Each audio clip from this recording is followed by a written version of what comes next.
What's up, everyone? Global first flex, flex, flex. Welcome, welcome, welcome, Global. Hope you're having a great day, great night, wherever you are. Back with another stream, man. I'm actually like legit streaming. Kind of feels fun, you know, when you get home from work and it's like meeting up with friends, pretty much. That's how I feel, at least, about it. So. Hope I could entertain some of you at least. Good stuff. Is it possible to teleport by Necro? Yes. In fact, we have already accomplished that dream of yours. Let me show you.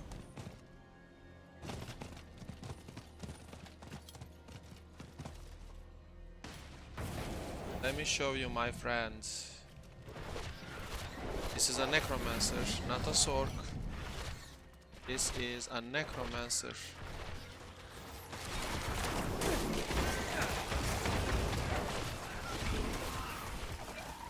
So your dream is already realized. You just have to chase it. It's all done, my friend. This can be achieved, no problem.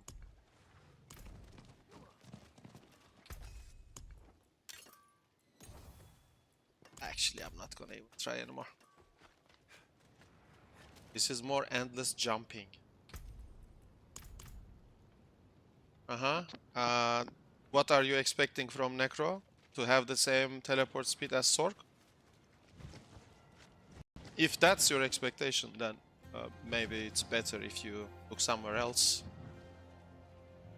Global says I have 24 ranks in Skeleton Mage Mastery, 480, 170 Unyielding Commander, 60% reanimation, and then Blood Getters, just huge damage. I think I can clear very high if I can just survive.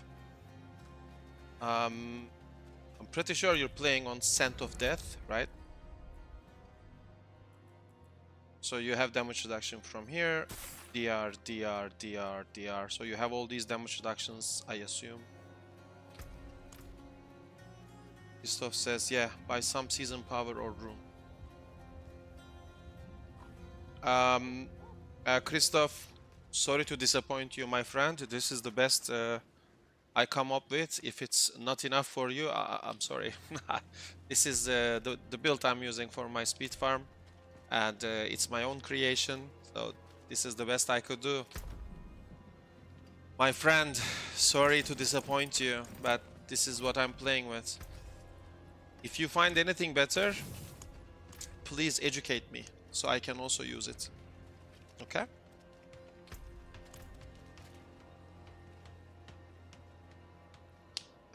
No rip because I need to cast Decrepify manually. Nah, Christoph, it's all good, bro. It's all fine. No rip because I need to cast Decrepify manually. You're using the Skeletal Mage rank thingy instead of BMB, right? So instead of BMB, you're using the Legendary Pants with Skeletal Mage Mastery.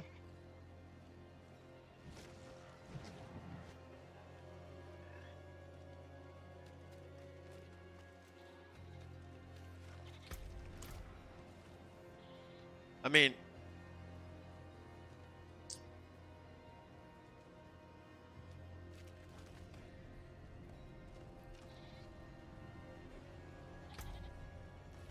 those pants are a bit... I kind of feel like they're a bit downgrade, but because of the summon damage and how powerful it is.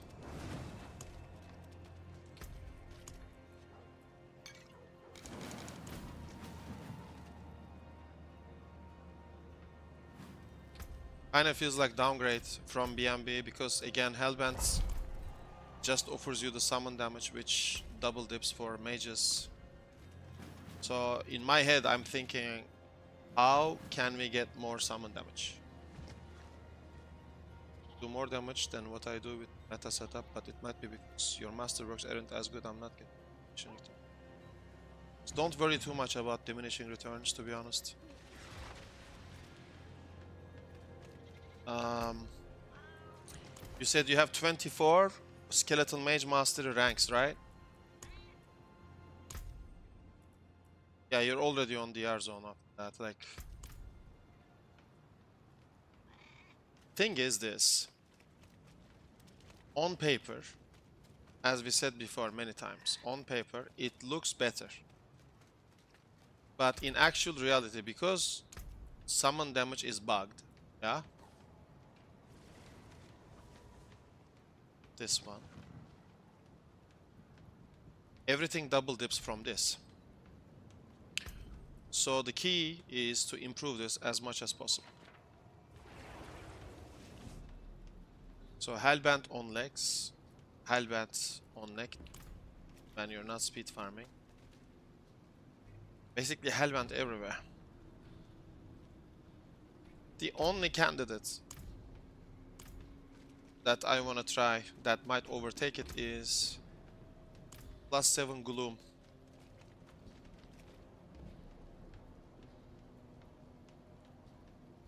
Which might be a decent try.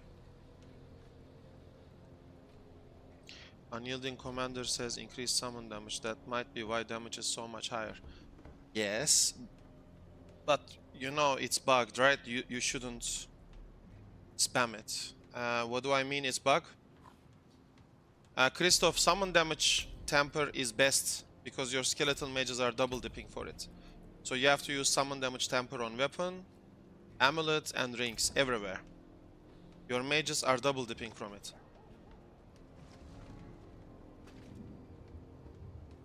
That's the bug. And global, if you don't spam Army of the Dead, the Unyielding Commander summon damage is massive. That's true. Great.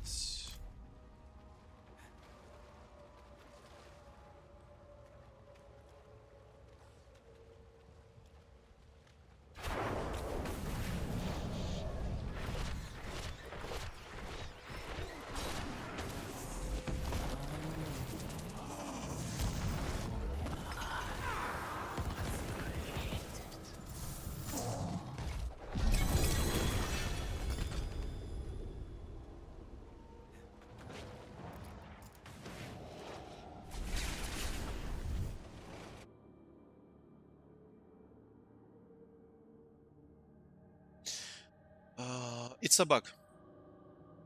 It's a bug because it's double dipping.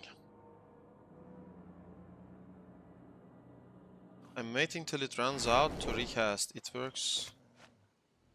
Just annoying to watch.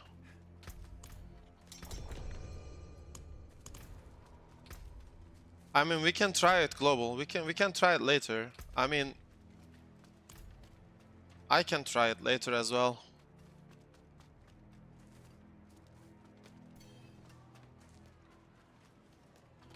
Unyielding on neck, and then instead of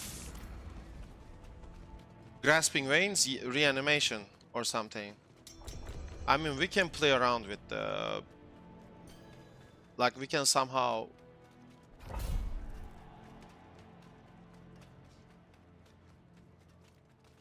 play around with it.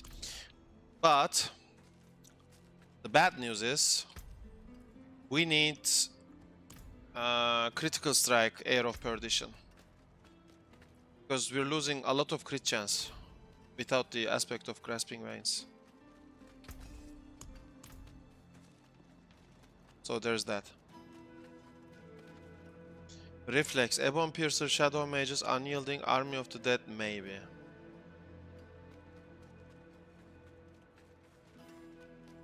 Nine.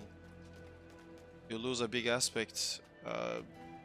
An Ebon Piercer with Gloom and Reaper Pursuit is looking good on paper, but Amulet with Hellbent is just superior. And we're gonna put Unyielding Commander on Amulet. But the problem with Unyielding Commander is you press it and then you cannot spam it. Otherwise it gets bugged and you lose the buff. So when you press Unyielding Commander, you have to look to your bar. You know, there is like a green line here. This green line, the duration of the spell needs to end. And once it ends, then you press again. Like, how disgustingly stupid is that? How bad is that? Like, why are they not fixing? And unfortunately, it's not gonna get fixed. We're gonna play like this for 3 months, which sucks. Which sucks. Like, it's actually disgusting.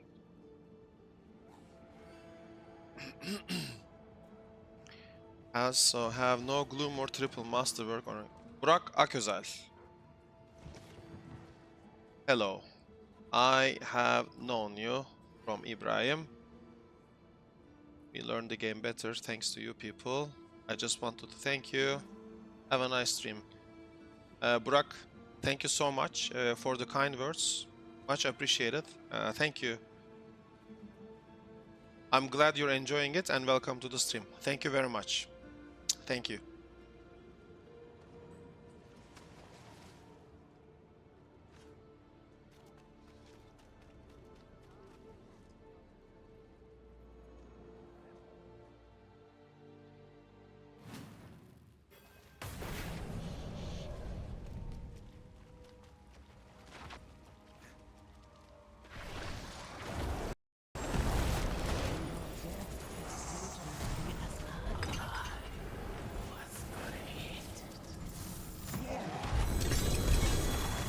Oh, of course, damage and fire resistance.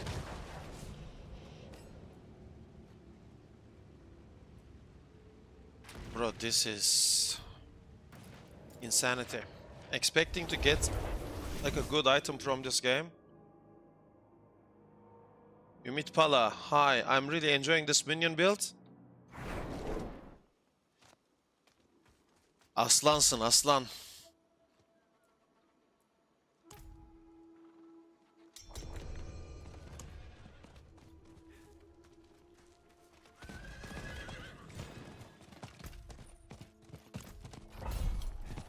Come in, I don't.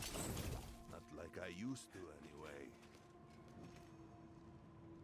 Yo, Gene. Genie, welcome, welcome. My pleasure, my pleasure, my pleasure. Look, if you need Belial mats, just let me know how much gold you have. I'll set up something for you. I have, like, I can sell you some for gold. Like, look. I have this amount of Belial mats, so I can give you, like, I don't know, 200, 300. So you can farm some.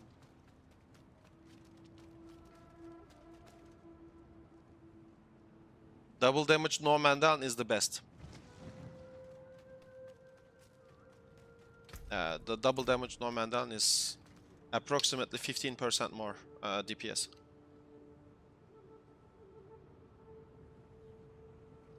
Maybe even more. My pleasure, Jenny.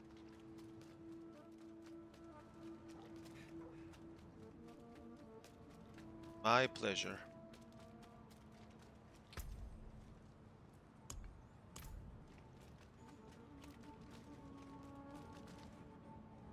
For those of you wondering, by the way, why we're waiting at town, I mean, we play with a Sork in the group, and the Sork just teleports everywhere. So, it's better to just wait, and basically Sork tells us to TP, and we TP and kill the boss and get the refinements. It's just 10 times faster.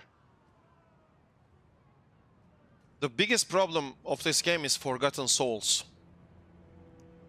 And there is nothing you can do about it. Except for, like, waiting for Legion events and spam killing Belial. Like, that sucks.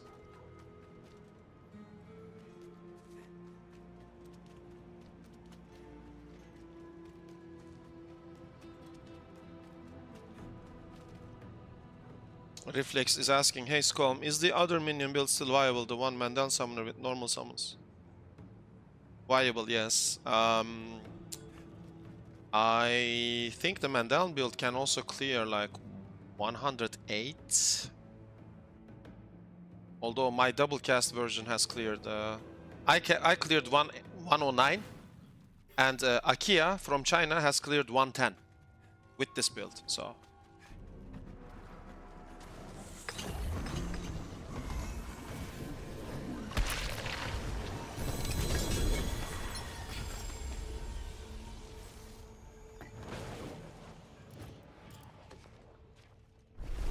But yeah, it's definitely viable. The Mandaln version is viable as well. It's just not the pit pusher. The best pit pusher is this one. And it's just basically more DPS because everything double dips at all times. On the Mandaln build, you have to wait for Mandaln every 6 casts, every 6 frames or attacks or animations. Mandaln procs, then you wait again. On this one, everything just double dips. And if you have a weapon with 88% chance, that's +1 pit tier. That's insane. Because the higher the probability, the more procs it's gonna yield. And remember what we did. Shadow mages fire an additional shadow ball every 3 attacks. And we are feeding them with attack speed, right? So like basically we're feeding them with attack speed. We have a combined attack speed over 100%.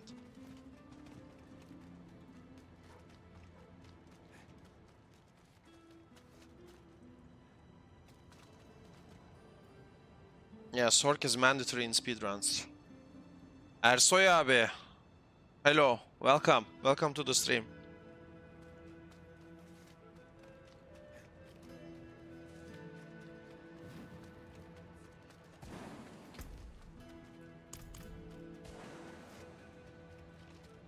Welcome, welcome.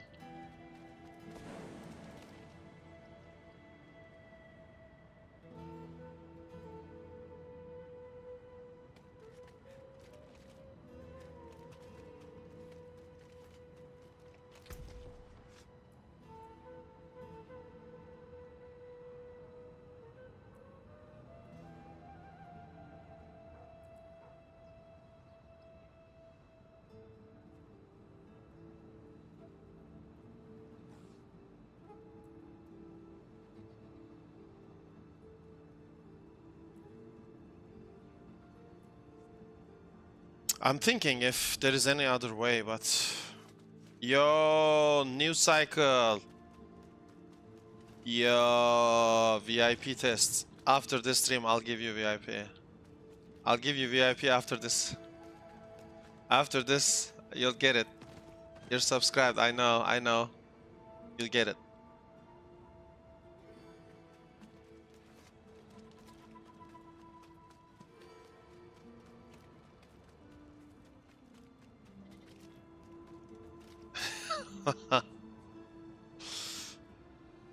Ümit Pala says, I ran maybe 1,000 times for decent Blood Moon pants, multiple great graphics, but no luck. I mean, this game with its horrible RNG is extremely detrimental. And unfortunately, that's a big problem.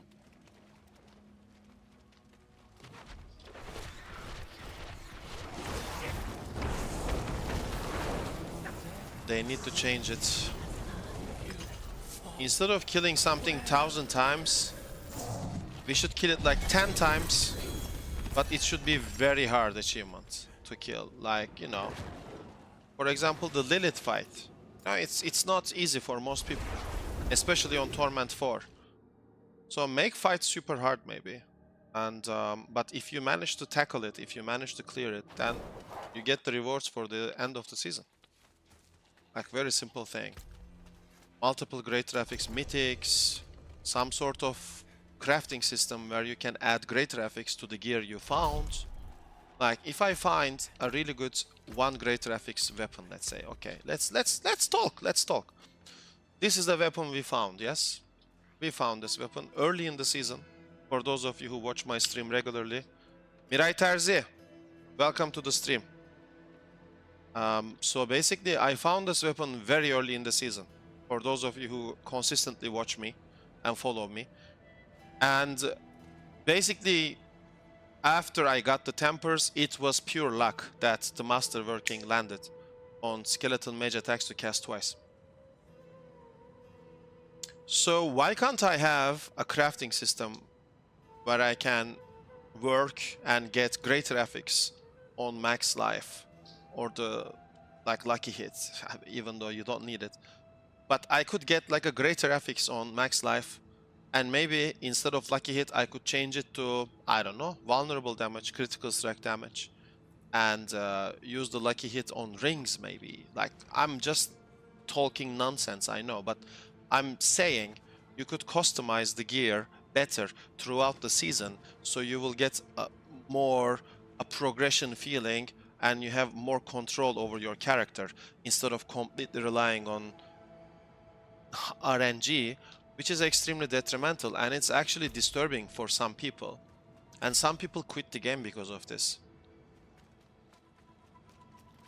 Does this speed golem also work?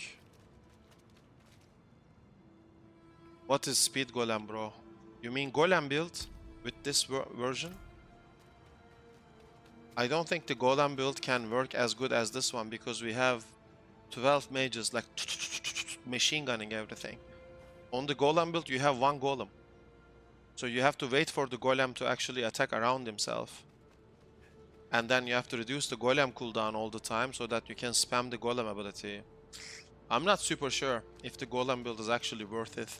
Because with this one, when I'm metamorphosing around, my mages can still attack. Like, look. Mages are still following me. They can still fire.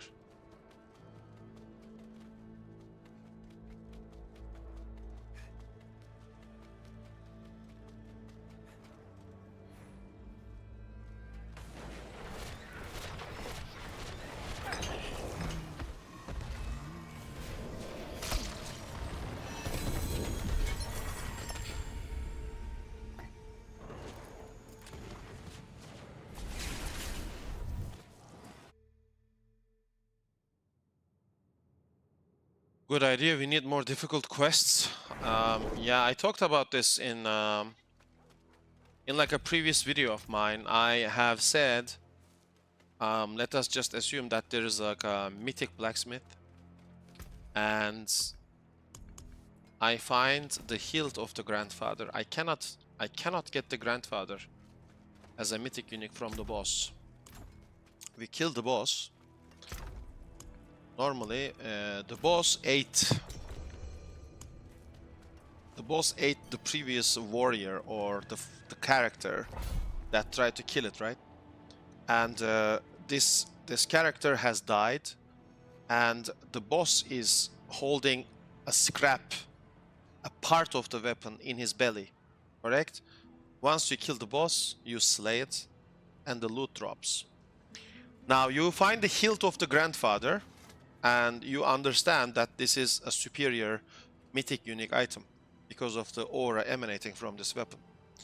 You find it, and then you bring this weapon to the sage of the village, right? Used to be Deckard Cain. Now we can have another personality. We can have different personalities in different regions. For example, the sage for the grandfather could be living in, I don't know, maybe Geakul.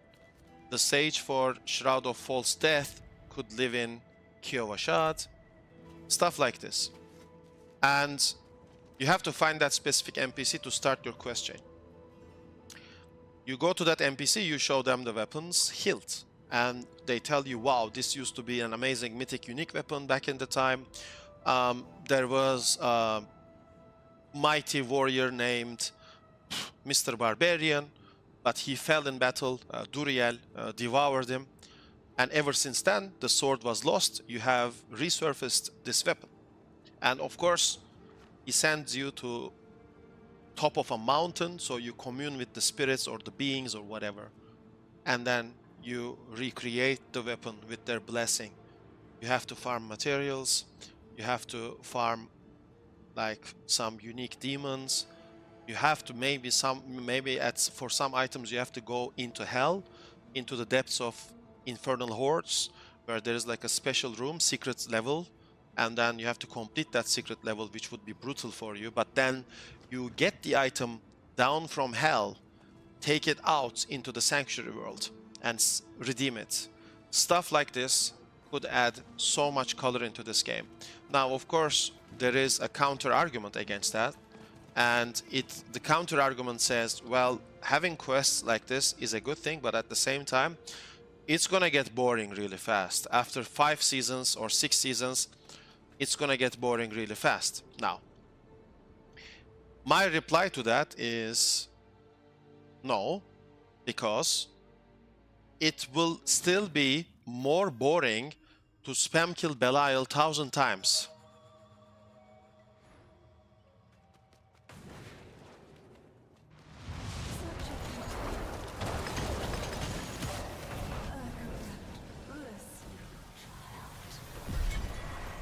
And in order for the quest not to become boring,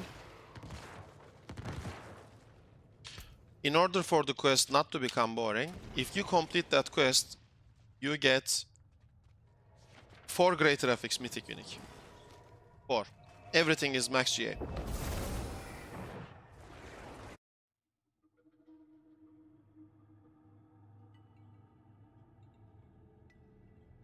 But you have to find it first.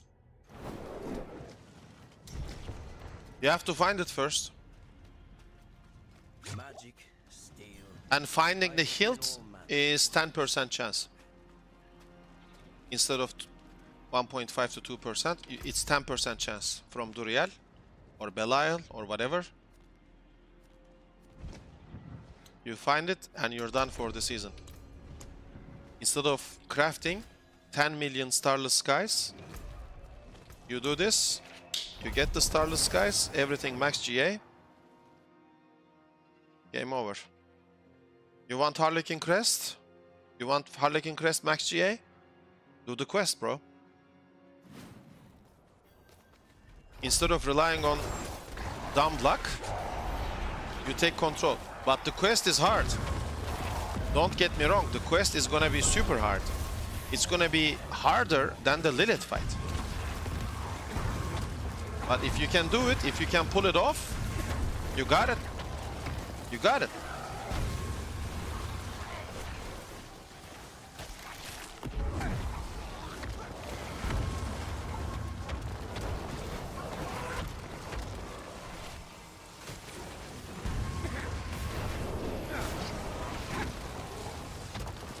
The best way to progress in ARPGs is the feeling of power.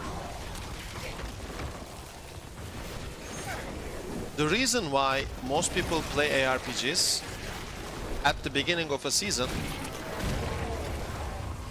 is because it's so easy to gain power.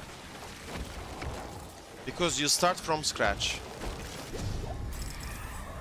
You build up your character and basically, one sec.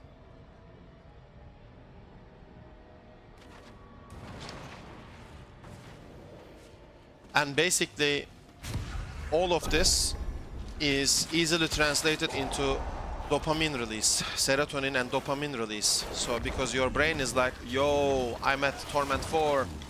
Look, I got the Mythic. I got these unique gloves. This new build is awesome.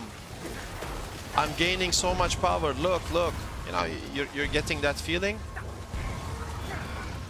But at some point, what's gonna happen? At some point, you're gonna be like, bro, nothing is progressing anymore. And you're gonna be like, yo, I've completed pit 110. So what's next? 111? For what? And it's also gonna feel like, yo, I got a Paragon level. Where am I gonna put it? Oh shit, another intelligence plus 5 int. Yawn. Like, it gets boring really fast. Because you start to lose interest. Because it stops offering you big chunks of power. And basically you just pushed away because then the power is not attractive as it looks, because it becomes like the juice is not worth the squeeze, if you know what I mean. Like, why would you try hard for the rest of the season to get 10 more Paragon levels and clear +1 pit level? Unless you compete in the leaderboards. You compete in the unofficial leaderboards. And you have fun from that. It becomes super pointless for most people.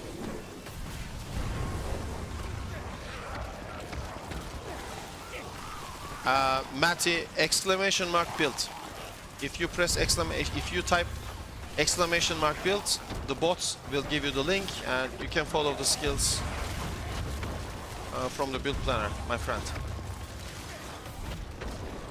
The reward should reflect the difficulty level of the quest. Absolutely correct.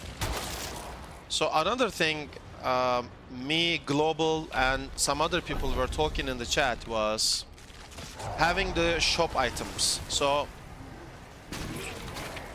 we talked about this and we said maybe, listen to me, just maybe, for example, for the Skull Knight, you can purchase it from the shop, okay, but you cannot use it. In order to use it, you have to clear Pit 100.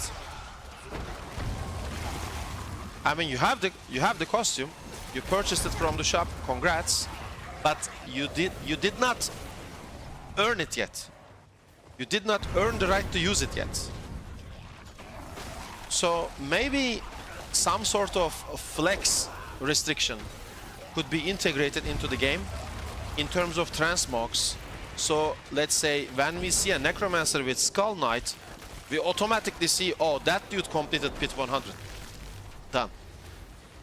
Or when you see like a Necromancer, well, I don't think there is any better transmog than Skull Knight, to be fair, but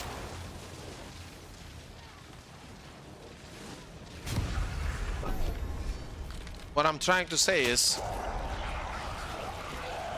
there could be many things in this game that could be improved, and it would actually be extremely beneficial for the player base.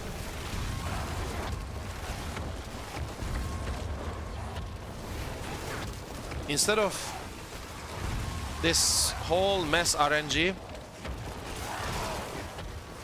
we could just get more player control.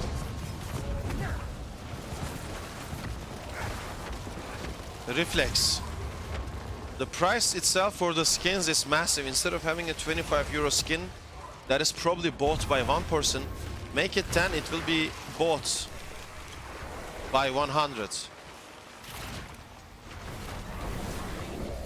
I agree, by the way.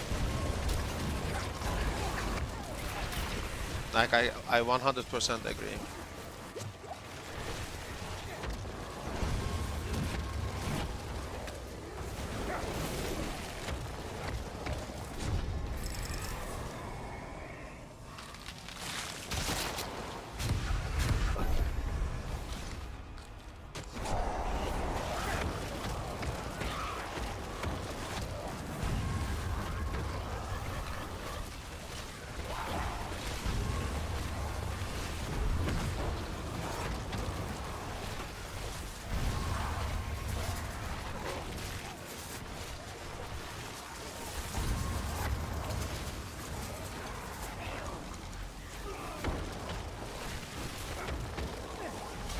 Yo, Bravos, welcome to the stream, my friends.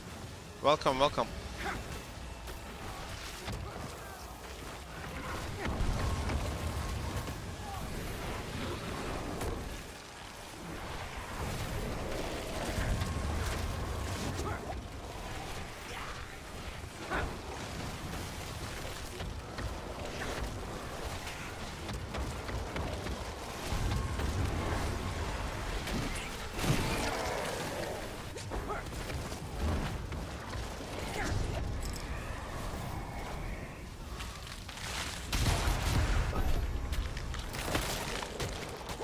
So yeah, I think the end game needs more power-ups.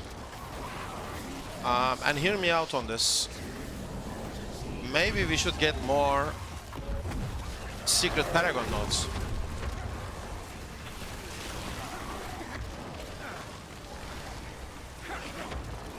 Like Paragon nodes that unlock only after you complete a certain pit.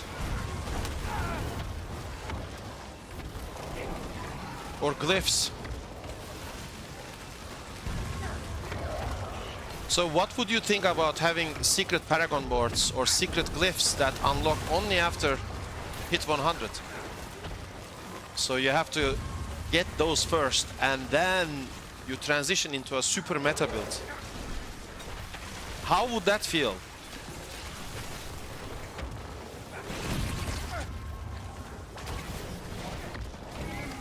Just starting out, level 35 currently. Any suggestions? My suggestion is to play a minion Necromancer and enjoy your life. Definitely work on your survivability. You have to use Aspect of Hardened Bones. Aspect of Hardened Bones is extremely important. It's gonna save your life in the early game. Make sure you use Aspect of Hardened Bones. Use a lot of max life gear with intelligence node. Like, intelligence and max life is your best friend when you're early leveling. And rely on your minions, my friend. If you check my build planner, there is a leveling variant. So when you press the link from the bot, you will see the main build, but if you look at the top left corner, you can see standard build. Click on the drop down menu, you can see the leveling variant of it as well. And that should give you like the perfect idea about what to go for.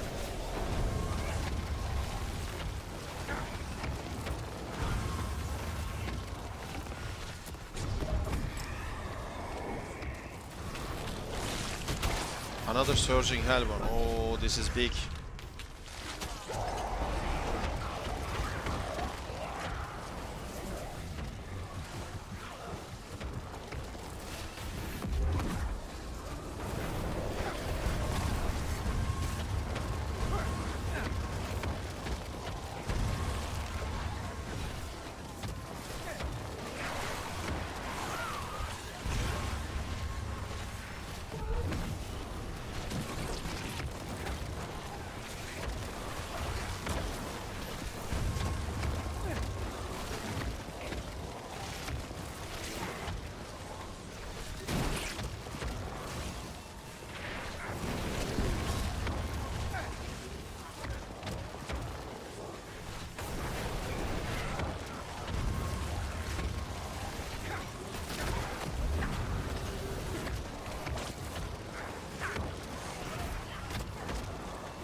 Just level your glyphs to 100. It's pointless to do like pit 95.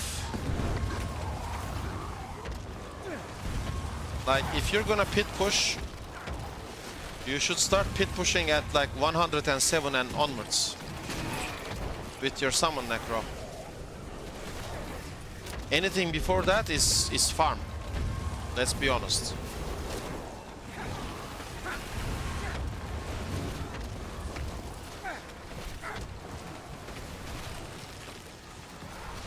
So the entry level pit push is 107.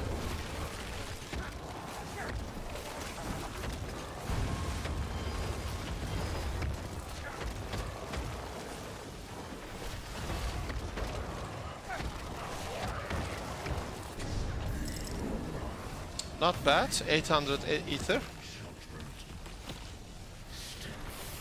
Not bad at all. It's Geleb. I hate Geleb. I always kill him first. Always. Nice, no drops.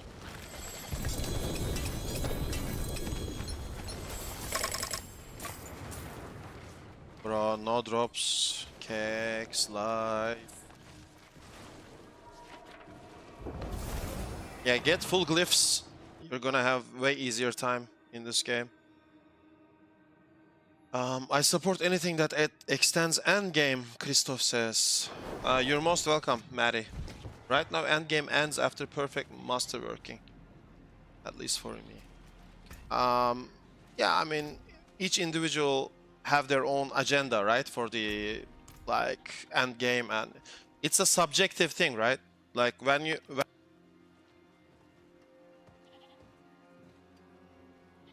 excuse me. So when you have your own agenda, it's a subjective thing.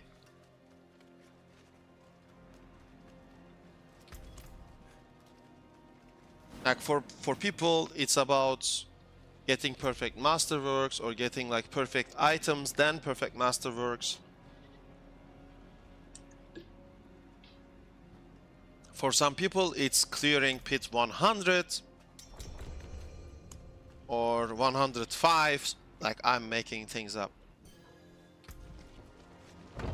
These are the rings. And these are the rings I'm using on my push build. I'm not even joking.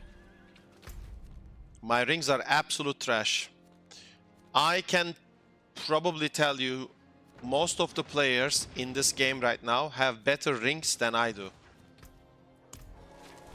I'm not even joking. I think 90% of the Necromancer player base, not 90%, let's say 40% of the Necro player base, I think they have better rings than I do.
Yikes. Guess this.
Hellbore.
No. We cheat. Now look at the attack speed we're gonna get from this.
You have a gift for me, Rabus? Ooh, new cycle. That's actually bad news. I don't want to share it here, but yeah. Unfortunately.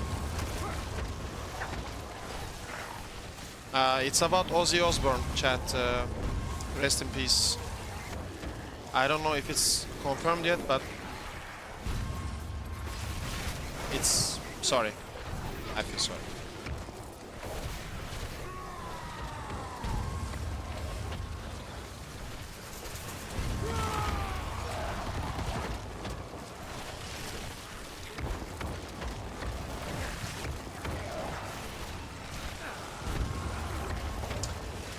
Global says, as a World of Warcraft PvP pro player, would you prefer Diablo for pit leaderboards where A. everyone with the same perfect gear and the pit clear is down to player skill, or B. like it is now but less extreme with gear RNG?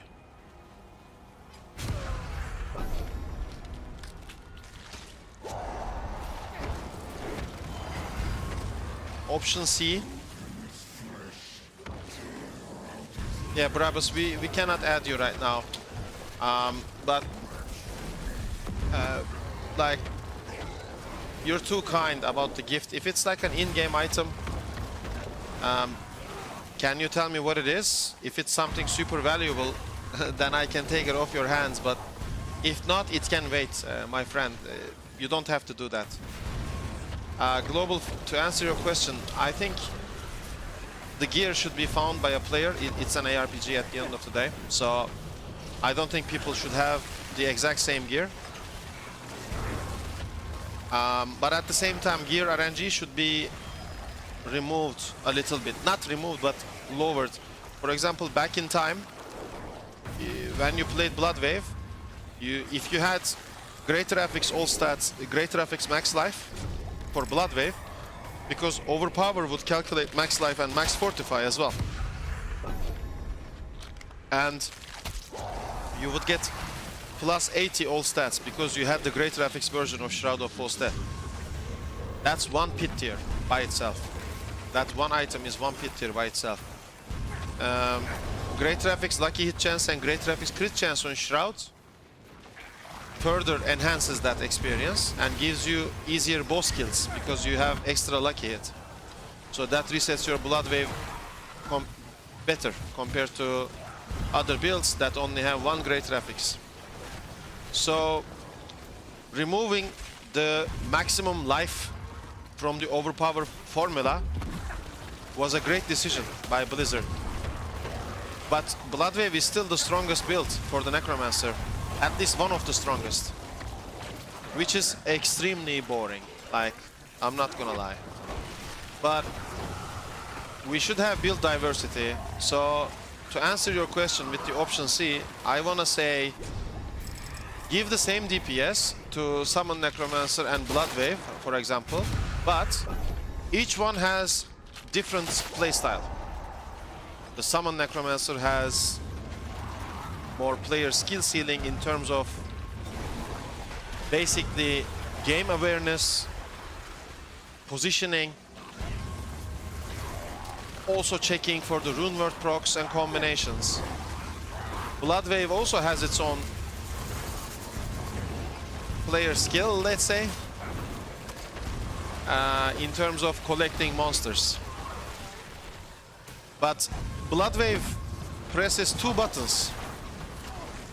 Like, actually 2 buttons. And most of the things on the action bar are not even used on Bloodwave build. Summon Necromancer presses all buttons. Everything.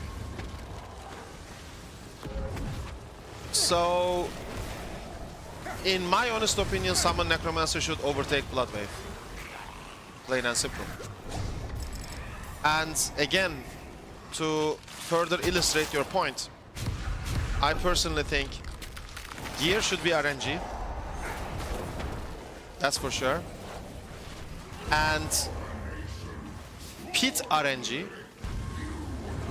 in terms of map layouts, in terms of monster families, should be removed.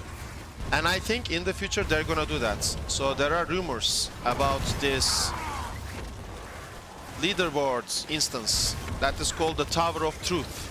So in this Tower of Truth, you have layers, right? So you're gonna complete floor 1, which will take you to floor 2, which will take you to floor 5, blah, blah, blah, 6, 10. And based on the floor you clear, it's gonna be on the leaderboards. I think the floors are infinite. And I think at some point, the leaderboards are going to calculate the floor and the clear time. So it's gonna be like an evolved version of the pit. So every week, I think it's gonna be different map layouts with different monster families with different bosses at the floor. And every week, every player will have the same environment. Every player will have the same floor, same monsters, same boss. And basically whoever clears the highest floor, or if both players have cleared the highest floor but someone cleared it faster, that's gonna be the measurement for the leaderboard placements. Looks really good on paper. Looks really good on paper, not gonna lie. But at the same time, it's gonna have its flaws. Most importantly, the #1 flaw is gonna be meta slaving. I think there should be more creative ways to measure player skill level, because not everything is a scripted fight in challenging environments. The fights should be more dynamic, and everything should be more dynamic. My biggest problem with this type of system is you actually memorize the layouts, and then you can start developing tactics and strategies for that week. That is scripted as fuck, which I don't like. And you cannot also put too much RNG into the game. So my solution is very simple. Dynamic maps. And what I mean by dynamic maps, I mean 2 things. There should be the map layout, and the map itself should be static. You are courting pain. But there should be special places around the map where you can use it to your advantage, or it could bring you disadvantage based on how you play it. Something like conquering the western side of the pit map could be better strategically than conquering the eastern side. Stuff like this. I'm not talking about the Gauntlet shrines, by the way. It's completely different what I'm talking. But I hope I have provided you a deep answer, because again, I think this is about RNG. This game is about RNG.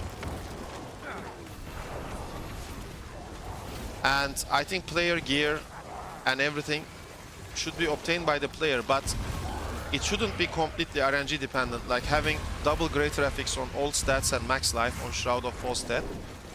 Because once you have that item, you're guaranteed to get higher pits clear compared to your rivals, which couldn't get it. So that's actually bad for a competitive environment.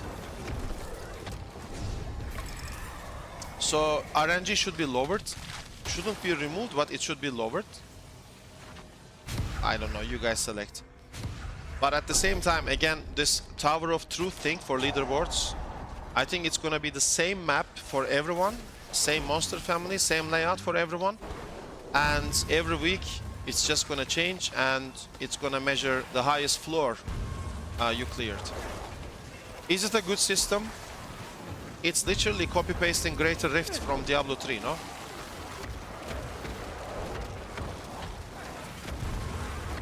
Like, it's basically Greater Rifts 2.0.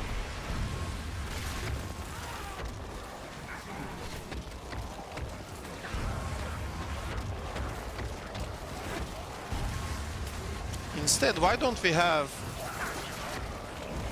something that's actually super challenging? Something that can actually kill you very fast. And measure player skill based on the completion time instead, if you can complete it. So instead having floors, like floor 1, floor 2, 3, 4, 5, 6, why don't we have infinite corridors? So infinite corridors, let's say you are here, you progress zone by zone. And it gets incredibly harder, extremely harder, and you have a completion meter. Spoiler alert, you will never be able to get 100% completion, but someone who completed 95% could win against someone who completed 94%. You know, like, it's like a domination meter. You basically conquer and your conquest is measured. So instead of having floors, you can measure the conquered areas, or conquered amount of enemies, or like things like this. I think that would be better for the game.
Global Live, I'm gonna show you something. Give me 2 seconds.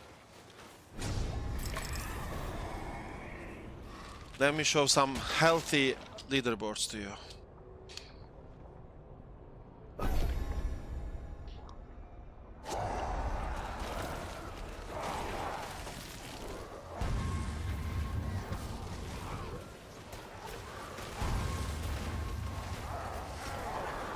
Global, look.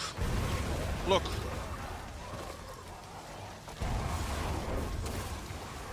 Look who's in top 3. Look who's in top 3.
New player, I'm level 53 at 1 point, so I should focus on my gear.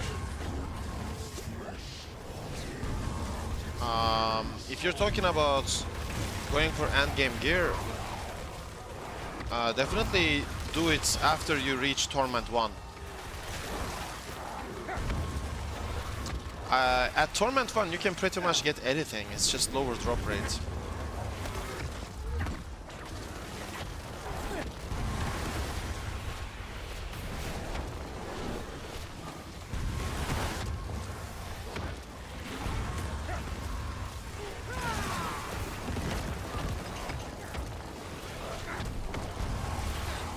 I hope this helps Homer.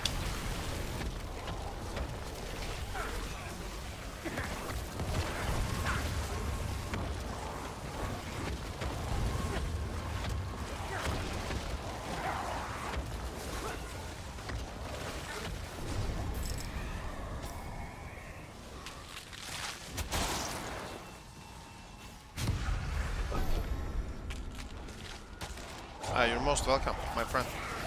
Let me know if you need anything else, like, I hope you're playing a minion Necromancer, because that's the build you should be playing. Summon Necromancer is extremely strong.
I want secret glyphs that unlock after pit 100, man.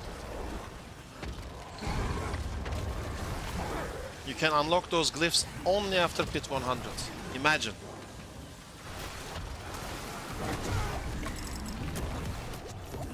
That's an endgame progression system right there. Special secret glyphs that unlock after pit 100.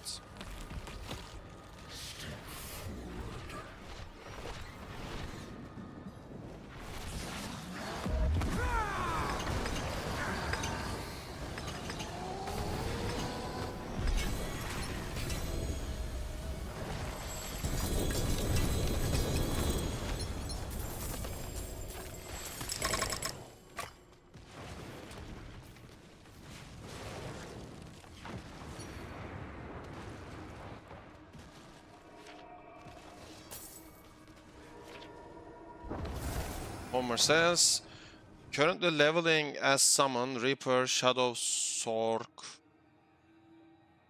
Blood Golem. I think that's good enough. When you said Summon, that's good enough, my friend.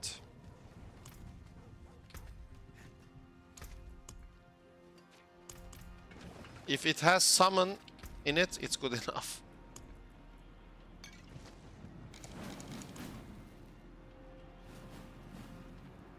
Summon is Summon.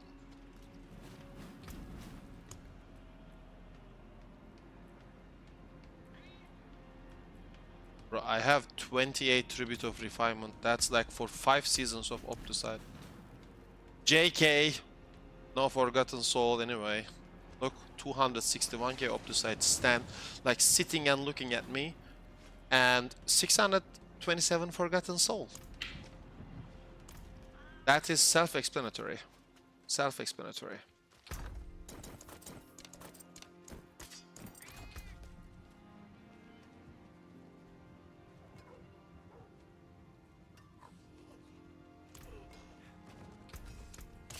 What's left, you ask?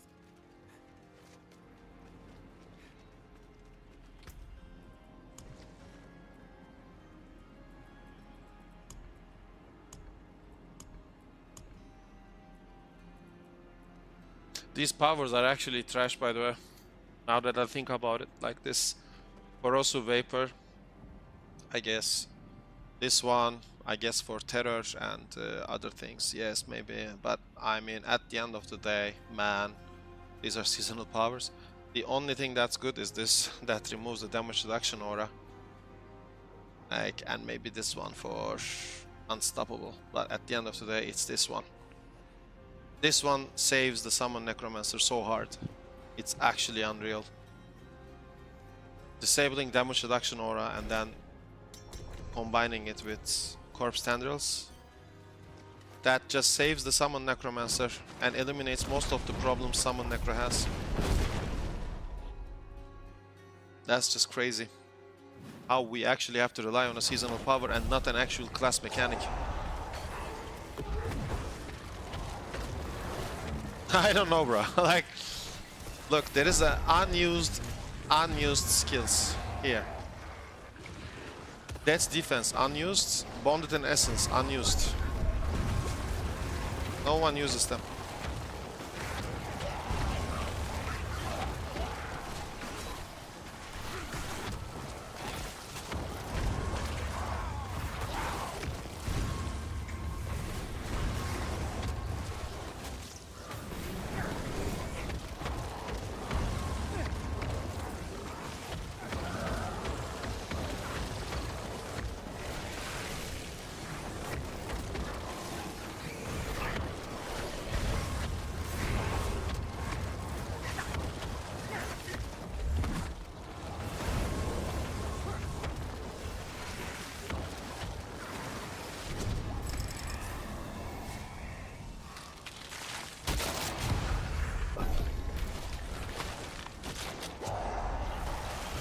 Murder.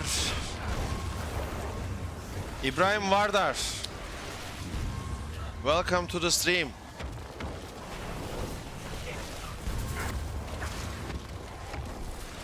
Welcome, welcome, my friend.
The DHG loops, man, slowly been gearing up, but facing serious resistance issues with poison and cold. My brother, if you don't have the mythics yet, just use resistance from legendary items. Do you have the mythics or not?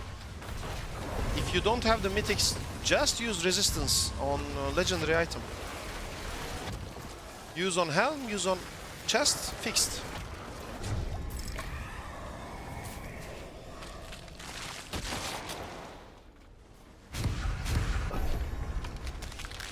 And if you're having like super hard trouble, like you see, there are some nodes here that can help you in Scent of Death. You can actually bring it after the Flesh Eater board, so that you can actually access Scent of Death faster. But I wouldn't recommend it because that's going to be like a temporary solution anyway. So just focus on basically getting the best you can and try to manually control. Like if you can manually control your stats, such as your resistances, your affixes and whatnot, then it's gonna be 10 times better because you can actually survive easier this way. And if you can survive easier this way, then it's gonna definitely help you out in the long run, because then you will be able to farm more comfortable. And once you can farm more comfortable, that means you can get better gear and you get better power level as well, because you're also getting XP for Paragon levels. That's gonna provide further power to you. So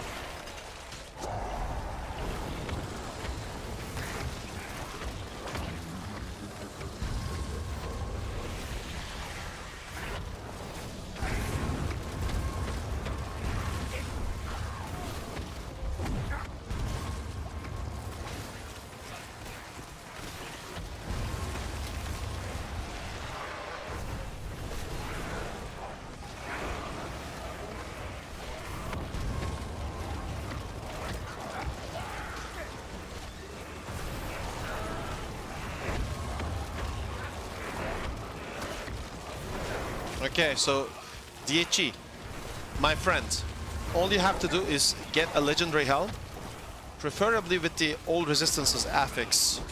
And if you have that, then you're gonna be set, because what you're gonna do next is you're gonna have a legendary helm with all resistances affix. Then you're gonna slap on Aspect of Hardened Bones. Aspect of Hardened Bones, if you have a high level of it, you're gonna get 30% damage reduction. That's insane. And since you're going to have all resistances on the normal helm slot or chest armor, you're going to temper the other resistance. You can actually temper resistances. So then you can select resistance tempers and you can basically complete the entire build that way. Psycho, exclamation mark build, my friend.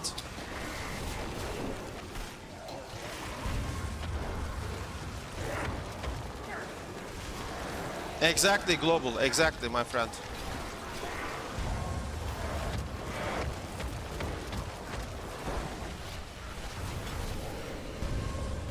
But that 4GA item is gonna be extremely hard to get. So only the top skilled players will actually get it really fast. Which means if you wanna compete for the leaderboard, you gotta take care of these challenges as well, you know? Or rely on complete RNG. Pick your poison, pretty much. We are 700 ether on wave 8. This is gonna be a really good run.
That's 1k ether.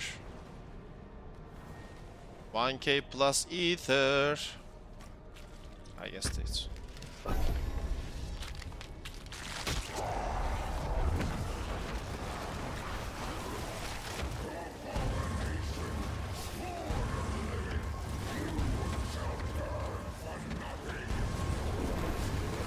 Global says, in a 3-month season, where would you estimate a good playtime to be for the blasters to get these 4 GA items? 2 weeks.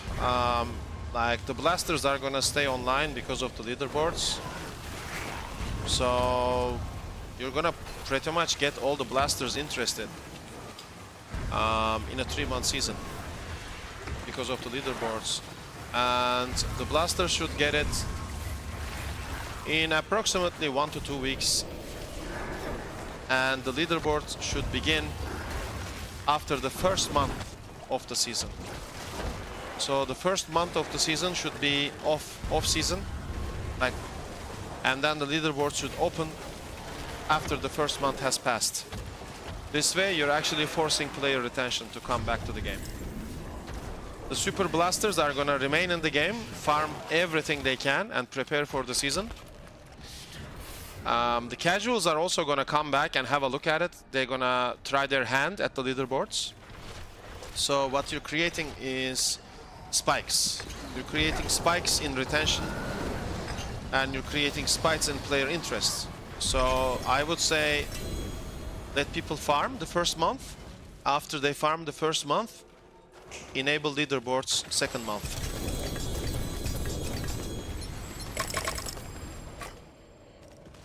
Triple Great Traffics, one-hander axe, int max life, lucky hit, chance to restore primary resource. Ward of Adaptability. Amulet with cooldown reduction code. He's gonna use Metamorphosis with it. Çakal.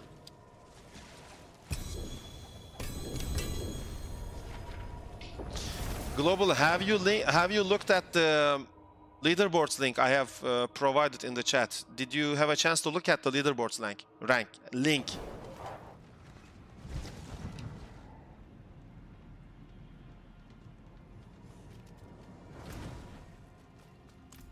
I'm gonna keep this because I'm gonna make a lidless wall. .necro. I'm joking. Or am I? No, I'm joking.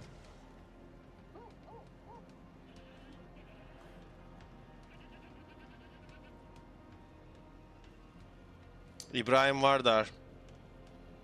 Every +5.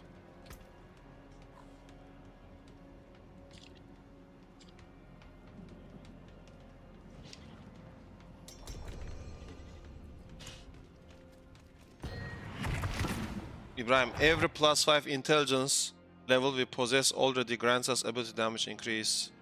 Yes, global.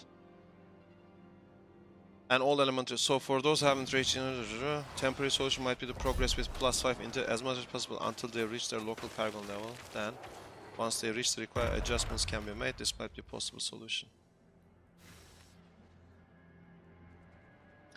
Third on Death Knight, 423 across all classes in the leaderboard. So third as the Death Knight. The information is basically showing you the top Death Knight players in World of Warcraft, in Arena.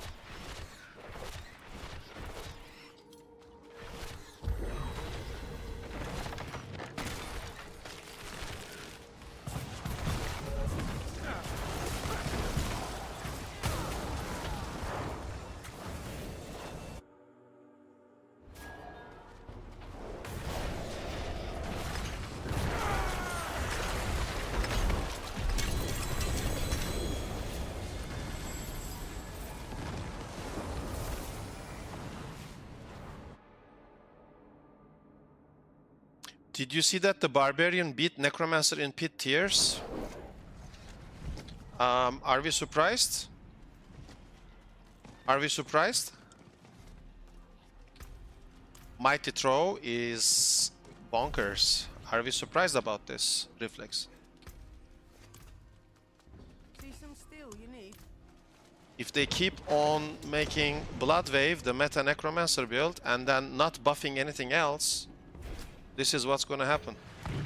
11 trillion damage. I mean, my brother, that's the biggest problem with this game. That's the biggest problem with this game. Like, Blizzard is listening to biased, specific feedback, I think, feels like. And that should change. Like, everyone I'm talking to, they're saying they cannot even play a Necromancer unless it's a summon Necro. Like, the entire... And I'm talking about some really good players here. Some really top-level players from China, Korea. Like, I am in touch with them, and I'm talking, and they're saying, like, they enjoy playing the Summon Necromancer, and they want the Summon Necromancer to be the top S-tier build for pit pushing. That's also what I want. And in all honesty, it should be what it, like, it's a Necromancer is... This class is supposed to have an army of skeletons. Supposed to.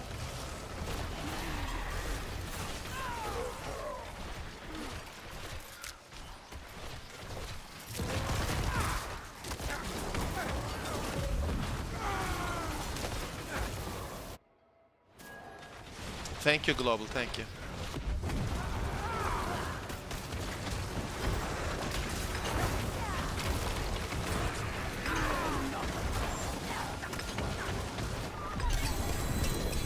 I should stop calling you Global, I should say Global. Global. Global. Global. But it's easier to say Global because of the Global Elite rank from CS. But I know the Global returns. Global.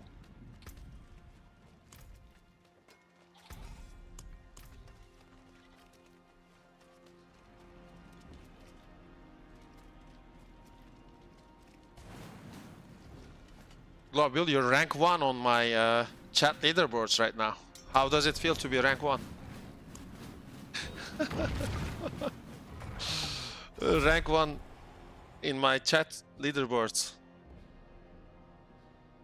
Reflex is saying, agree, the way I see it, at least for now, every single season they add those powers, the balance between all these builds and classes changes. So then a patch... Bro, can you write a book or something? So then a patch should always come to fix things, but they fix things for the season. Next season is... I understand what you mean. He's saying the fixes are too late. And every time they fix it, they change the other season so much that the fixes become irrelevant. So we have to start the process all over again, which is a waste of time. It's because nothing is being stabilized. Every time they change shit, and once they change shit, other shit breaks. And they spend time fixing that shit, and then when they fix that shit, it's too late because they bring another season with new shit that breaks another shit.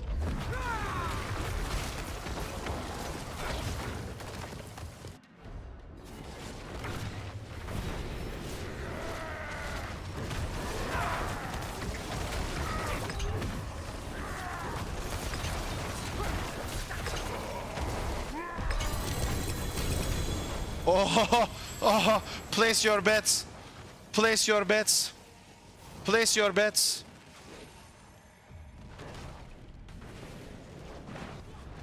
Place bets. Max life, cold resists, intelligence.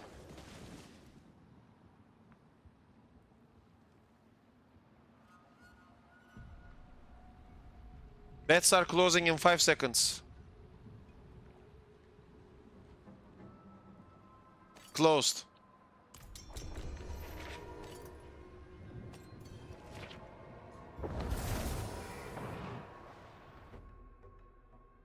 Global says max resource, life per second, damage.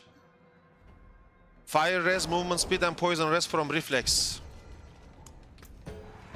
3, 2, 1, here we go. Kex life, fuck off. Oh my god, man. What the fuck is wrong with this game, bro?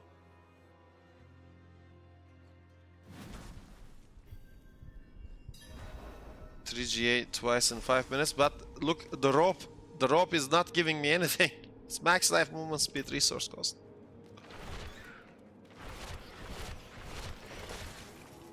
DHE says, if I can put pitch 79 damage wise, would you advise picking up resist all in the Paragon board and maybe giving up something like little?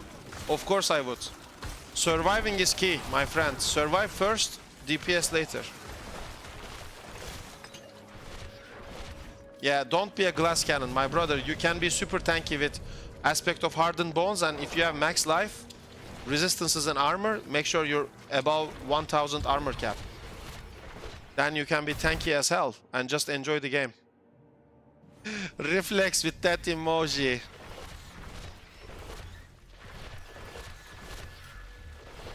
Cut drop movement speed. True, true, true.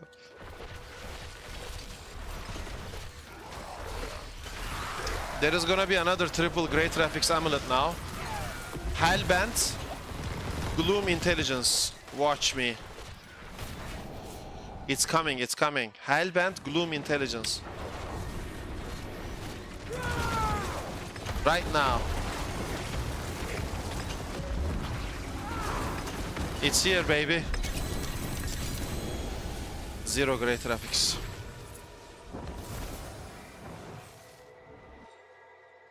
Zero Great Traffics.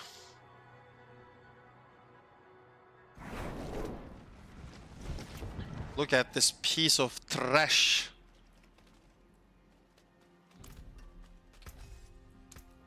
What's left, you ask?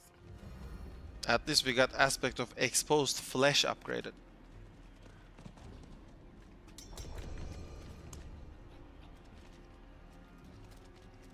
Did she go to sleep, Zebra? If yes, we have a spot. If she's coming back, let me know.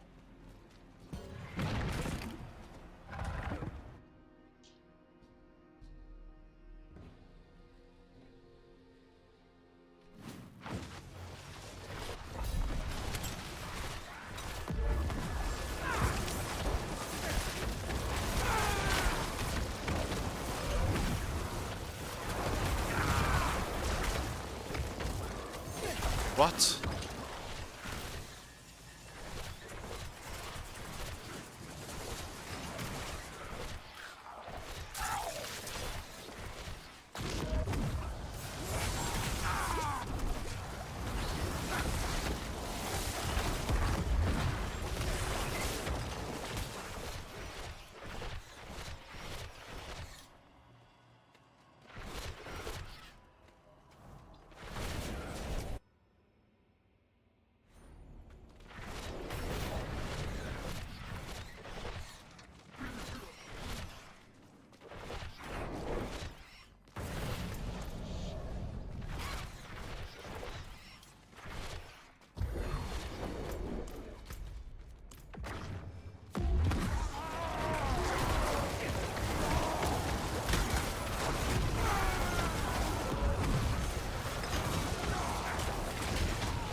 Oh shit. Is it plus evade charges? Reflex. If it's plus evade charges, I might take it.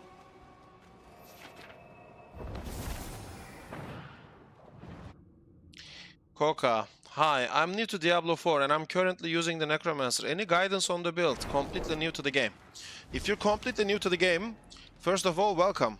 Second, if you're playing a Necromancer, you wanna play a Summon Necromancer with Skeletal Warrior Mastery, Skeletal Mage Mastery. So make sure you have Raised Skeleton on your bar. This will allow you to create an army of skeletons.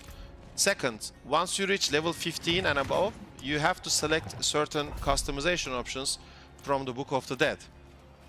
And third, make sure you focus on staying alive. Survivability should be your top priority when you play a Summon Necromancer, because the build already has damage built into it.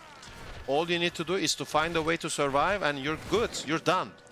So prioritize items with max life and intelligence. After that, prioritize items with armor and resistances. And I hope that serves you well. And if you have any further questions, you can join our Discord, ask around in live chat. And there are plenty of super smart and knowledgeable people that will be more than happy to help you out. You will never be alone here. So, you know, welcome.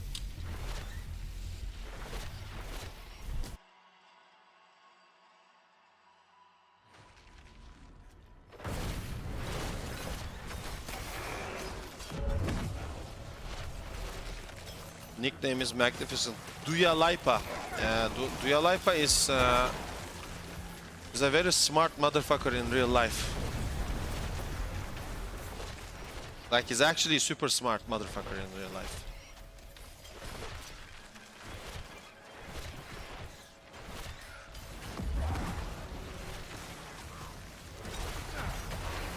Speaking of which, everyone, if you're bored of Diablo 4, if you want to play the best game in the entire world and have fun, and if you want to have actually real competition, you should go and download Match and Derby, horse racing game.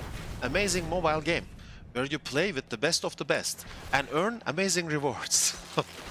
Go, download Match and Derby right now.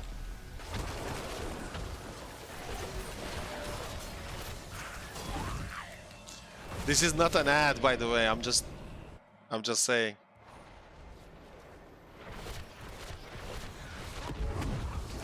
If it's attacks reduced by... Yeah. Keep that. But thank you for asking.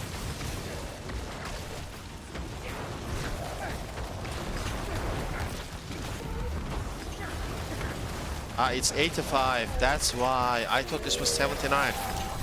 It's pit 85, look. Okay, that makes sense.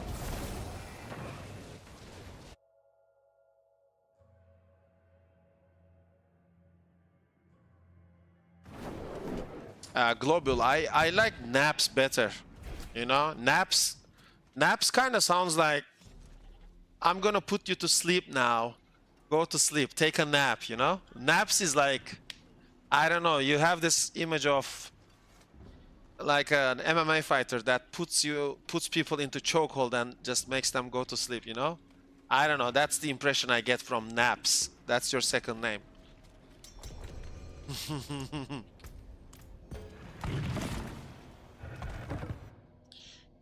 Found another 10% resist all in the frailty board by the legendary note. Resistance is across the board. Vision shadows. All good. Enjoy life. Nice to hear.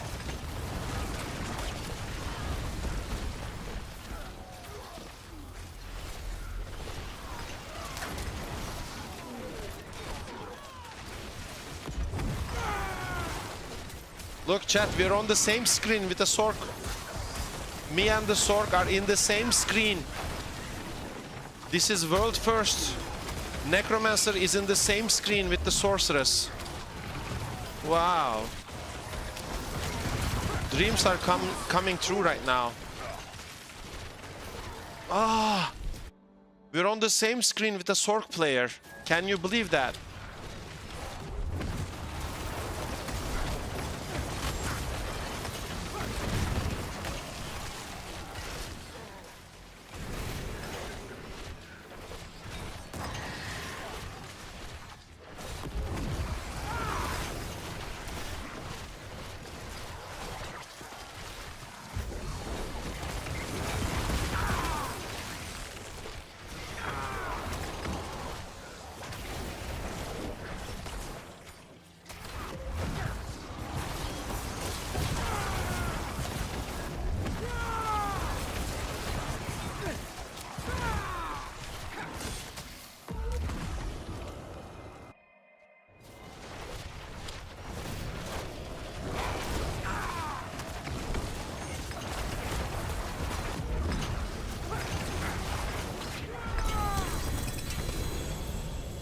Amulet. Kex life.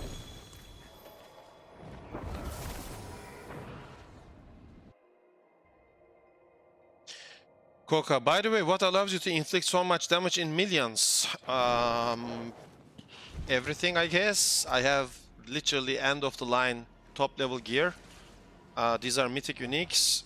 I am fully masterworked. I have perfect items in the game. My class is 268 Paragon level. It's basically power creep on top of power creep on top of power creep. If you play a lot, you can get there as well. Like the weapons, the tempers, the masterworking. It's basically all the crafted items, seasonal powers unlocked, and of course my own decent meta build. So it's basically different elements coming together and forming a reaction to yield a better result, pretty much.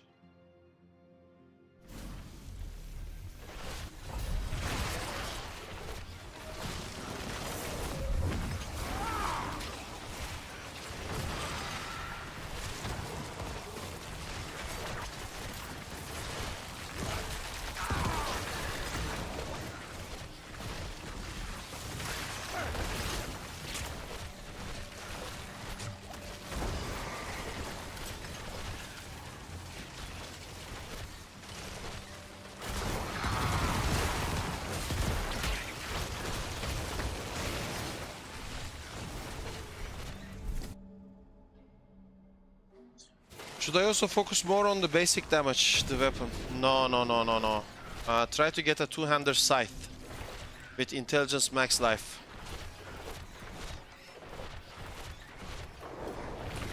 And put aspect of service and servitude, service and sacrifice.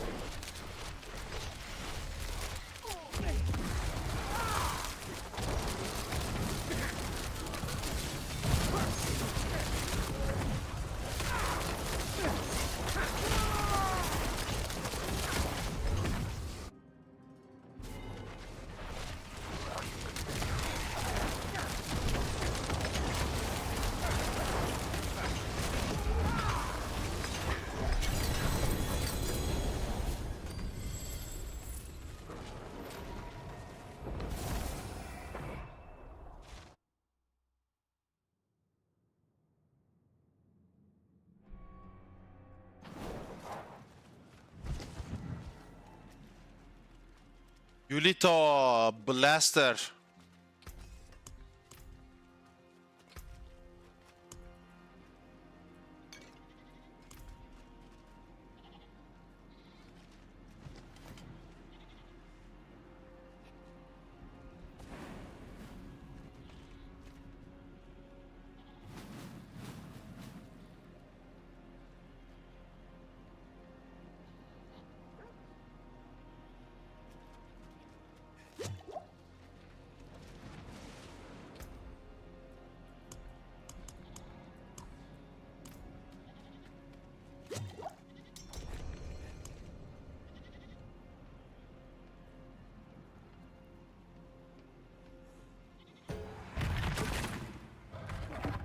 Chat, does any one of you remember how to make Mr. Frog with your hands?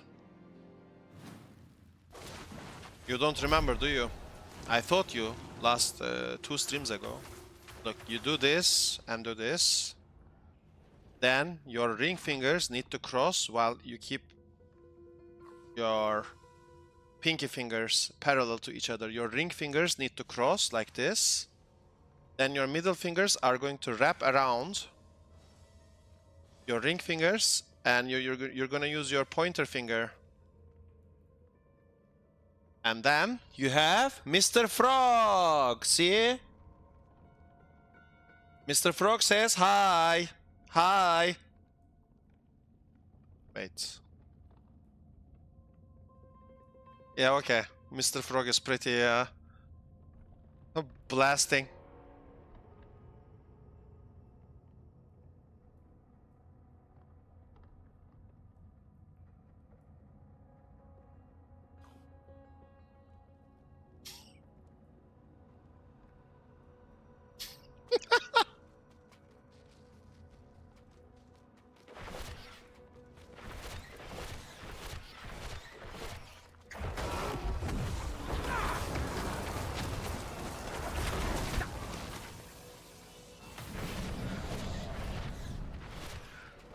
Ooh,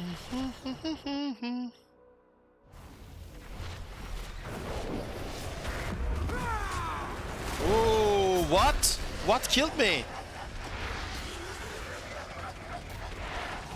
Holy shit, that sucks.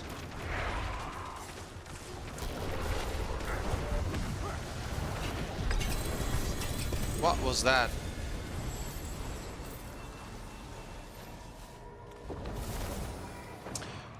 That's what happens when you play stupid games and make Mr. Frog and lose focus, I guess. But Mr. Frog is better than this shit anyway, so.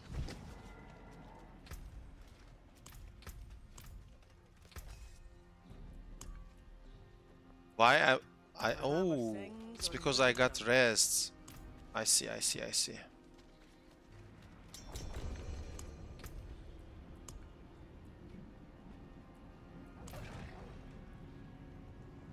Homer, it's aspect of metamorphosis, and this is my speed farm build. If you want to have like a look, Homer, you're on YouTube chat, right? You're watching from YouTube? Yeah, you are.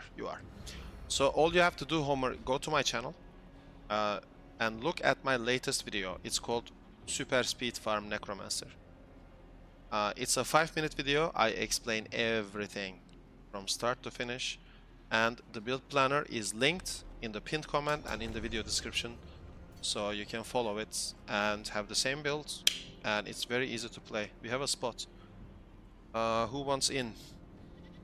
The first one to type +1 in chat, I will invite you to this group. The first one to type +1 in chat will get an invite. No worries, Omar.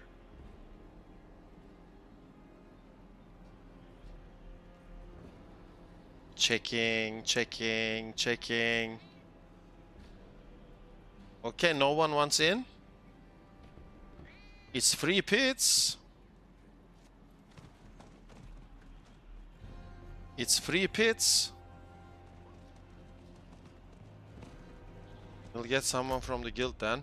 Oh, the guild is offline as well. Ay. David Collins, please write your battle tag. Let me get you in. Mr. David Collins. Nah, Ibrahim, too late, my brother. David Collins won. Battle tag, David Collins.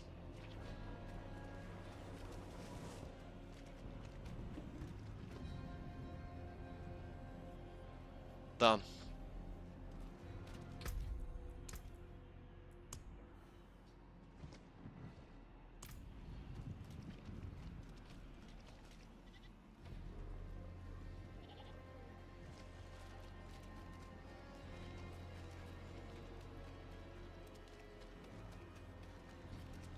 Probably console player.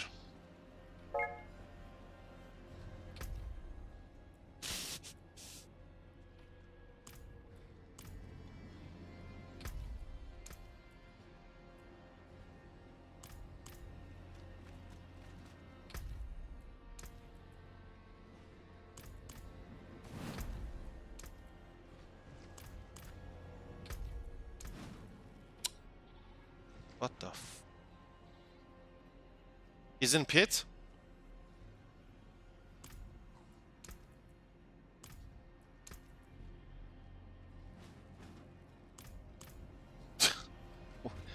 He's already in pit? I will give him 5 seconds. If not, I will get Ibrahim Mardar.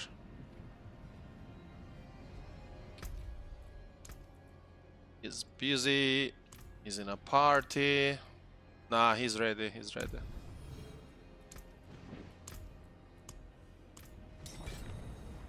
We can go.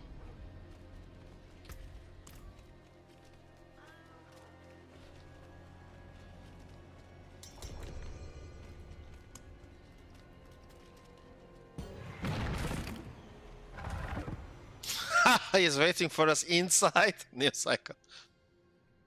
Match and Derby. Best game in the universe. Download now.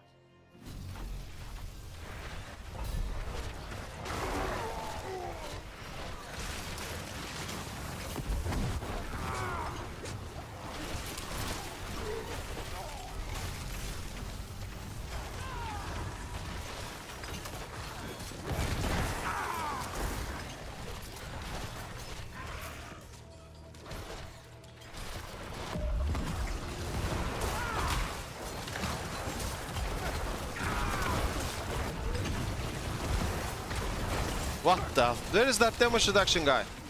There it is. Done. It's okay. You can go to sleep now.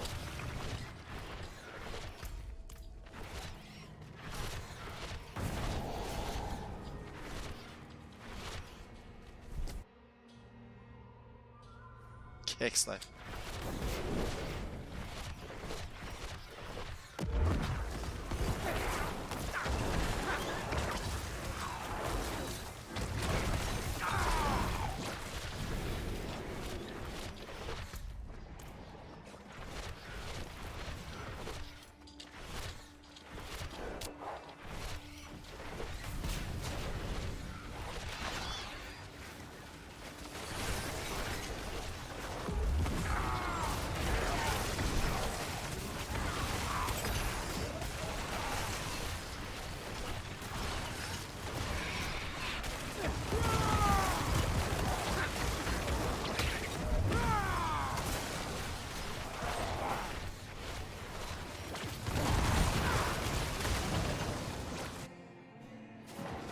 Yo, Ape Man, welcome to the chat, my friend. How are you doing? Welcome, welcome, Ape Man.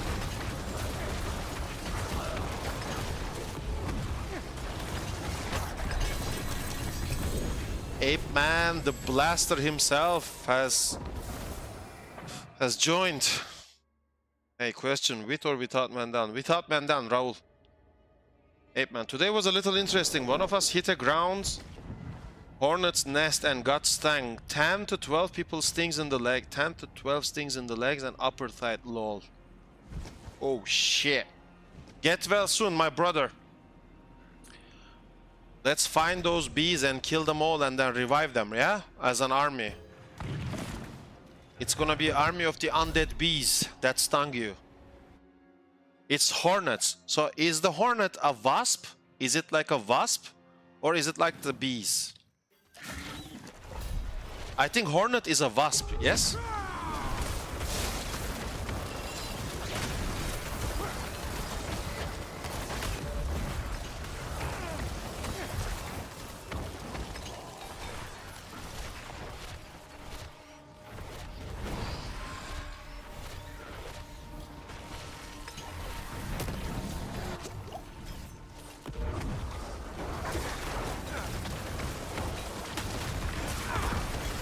Massive wasp, yeah.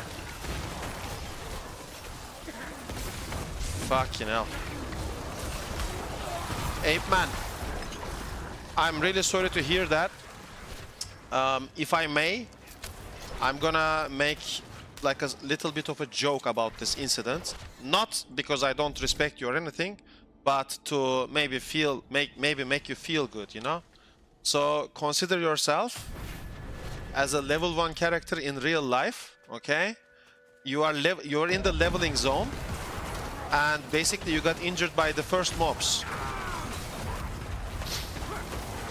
Think of it like this.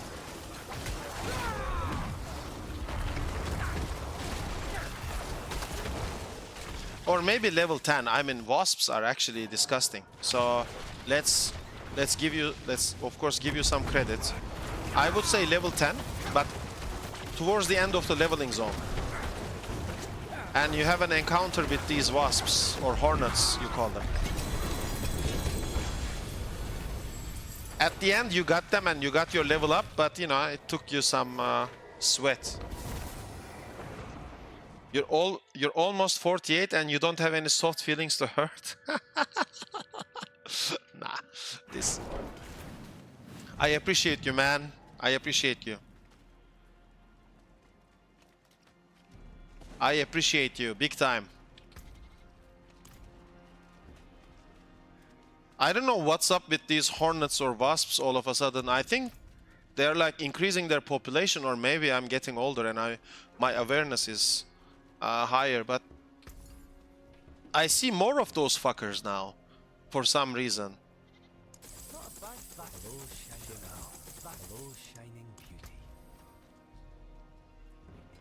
Of course, look at these amulets. What's left, you ask?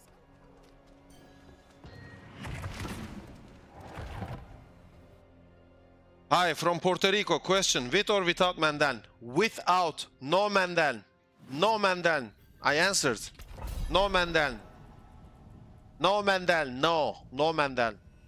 Summon damage temper. Summon damage temper. Summon damage temper. Summon damage temper. Mr. Puerto Rico.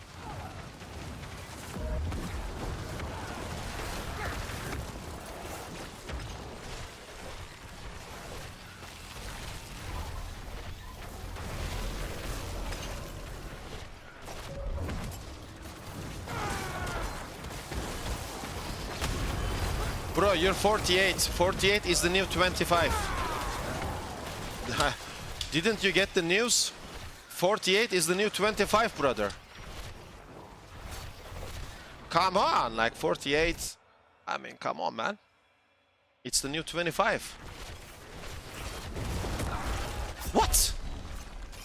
Bro, this Sork is actually jealous of me catching up, so he's leaving traps, you know, on the way. So I die. I swear to God, man.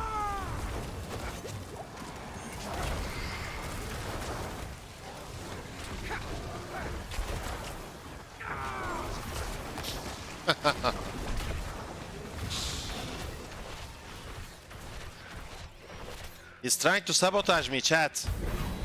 I know it.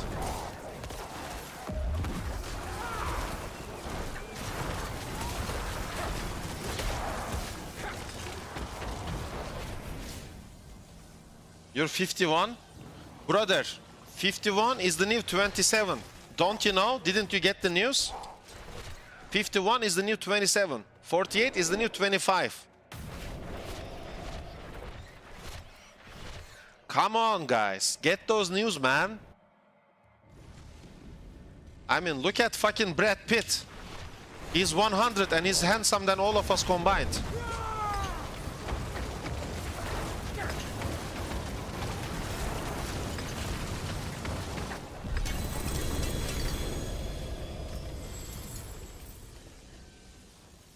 Oh my god, what the hell is wrong with this game? I don't care.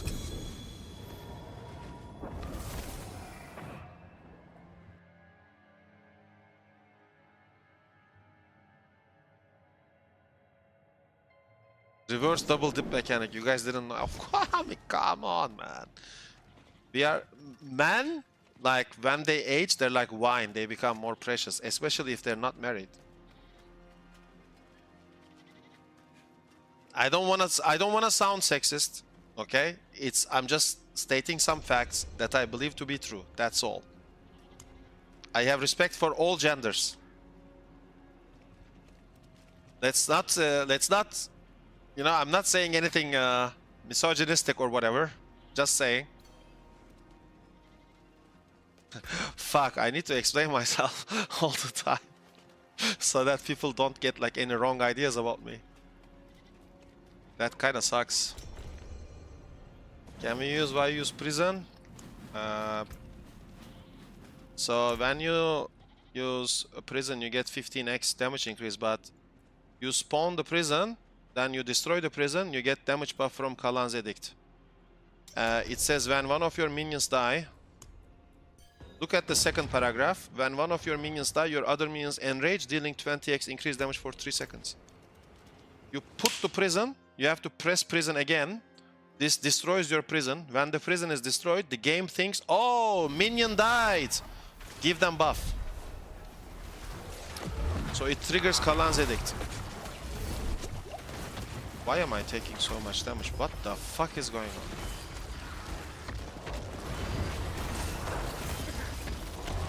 Another way to trigger Kalan's Edict is the Cosmic Anomaly season power. But I prefer spamming prison. No worries, Aaron. My pleasure to be of help.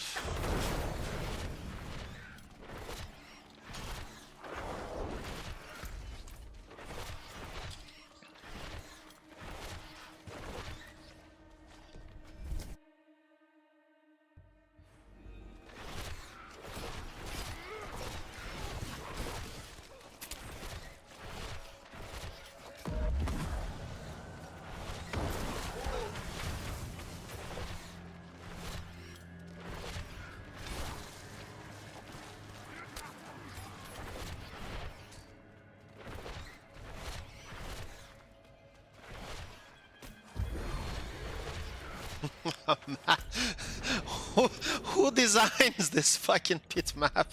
What is this fucking disgusting map? Look at this shit. Dead end here. Then you go like this. Then there is like let's explore. Let's explore this.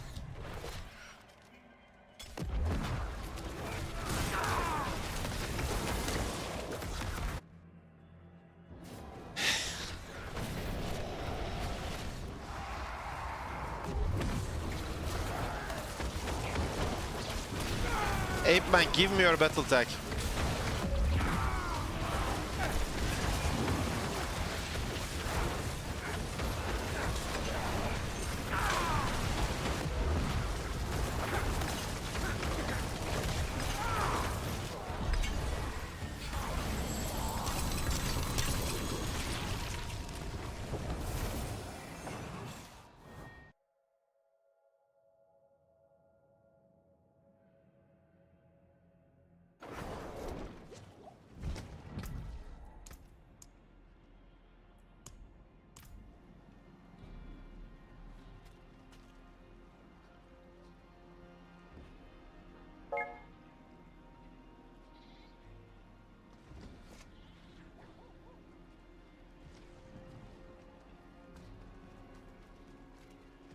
Wait for 5 runs. After 5 runs, we will invite you. Let's finish David. 5 more pit runs for him, and then we will invite you.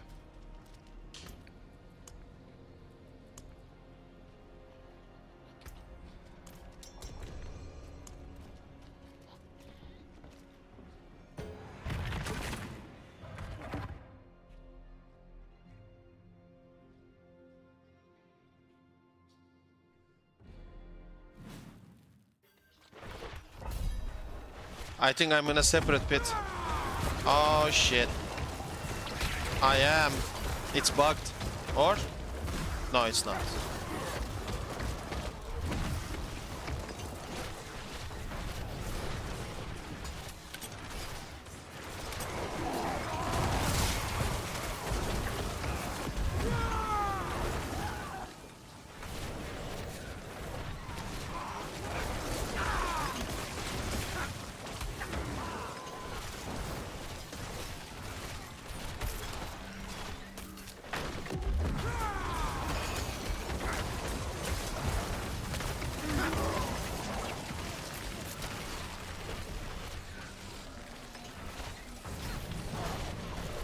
Is anyone excited for Season 10 PTR already?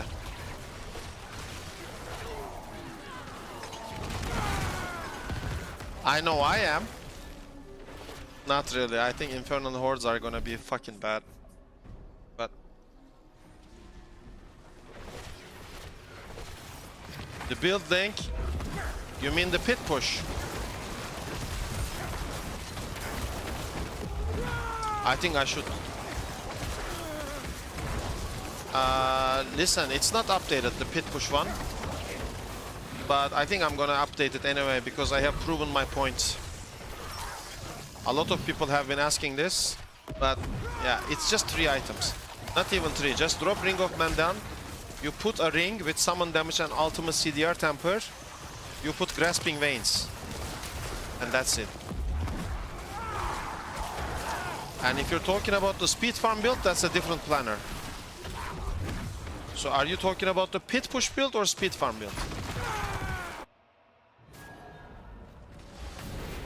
That's the pit push build you're talking about. Yes, that's gonna be updated. It's not updated.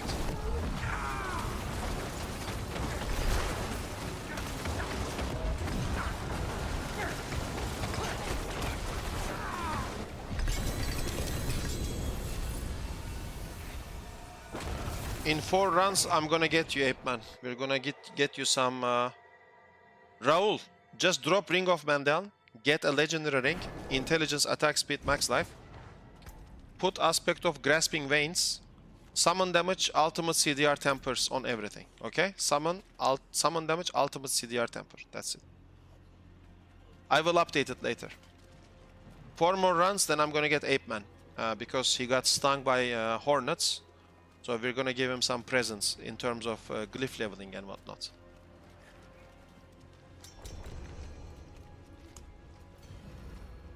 Oh, gravity. Thank you, thank you, thank you.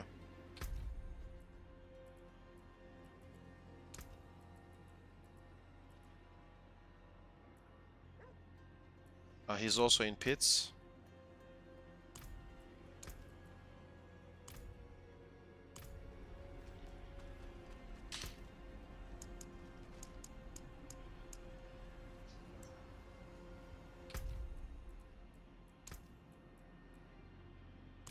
Cannot get him.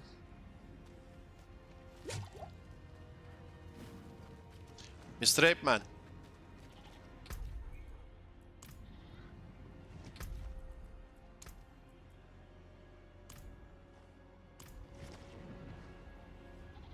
My pleasure, David. My pleasure. I guess I'm okay. Now we can invite him. We're gonna blast you to high heavens.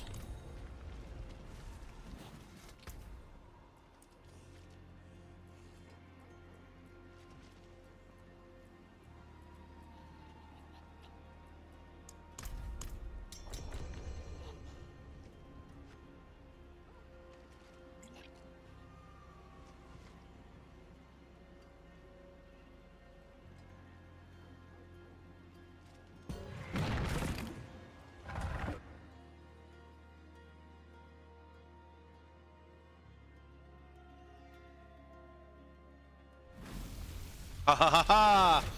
Look, this is your gift, this map.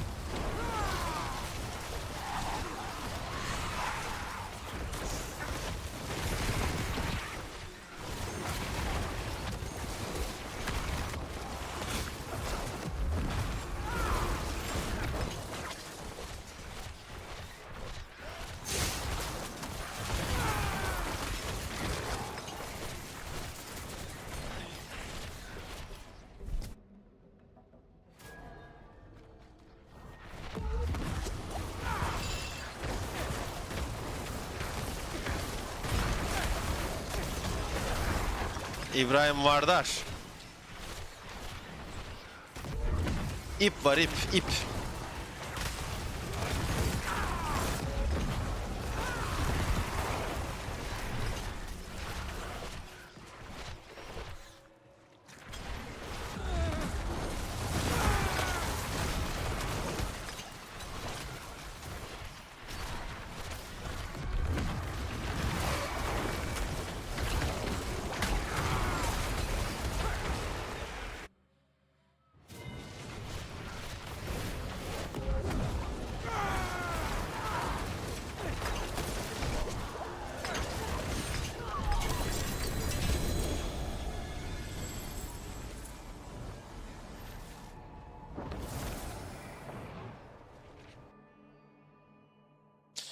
Reflex, I'm ready for season 10. PTR kinda gave up on the season. I mean, who didn't?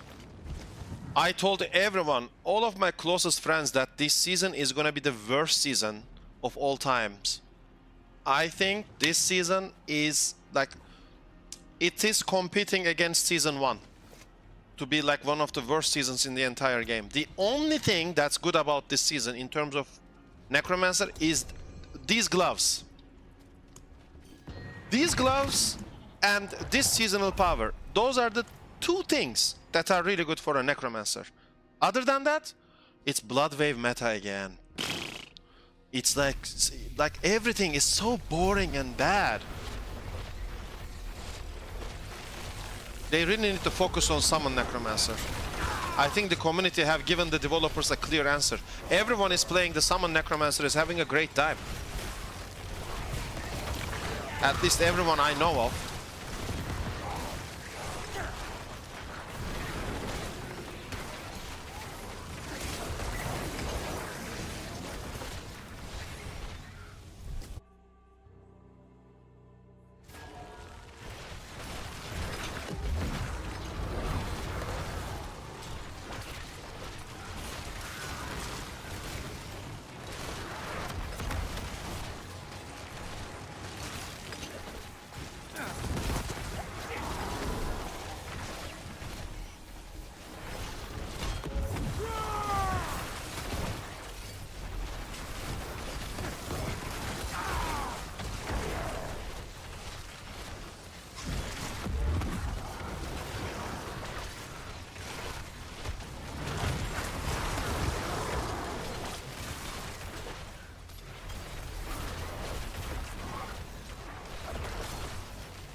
It's a bit clunky, the AI from the mages, but it feels rewarding after you finish the build. Yeah, 100%.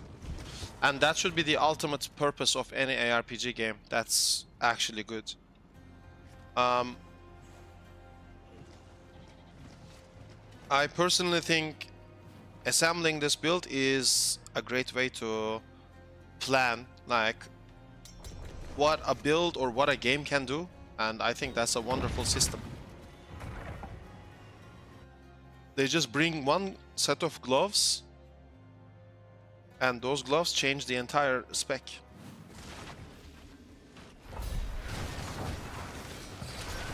Like, how cool is that?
Don't place bets. It's 1 star. Intel. Ay.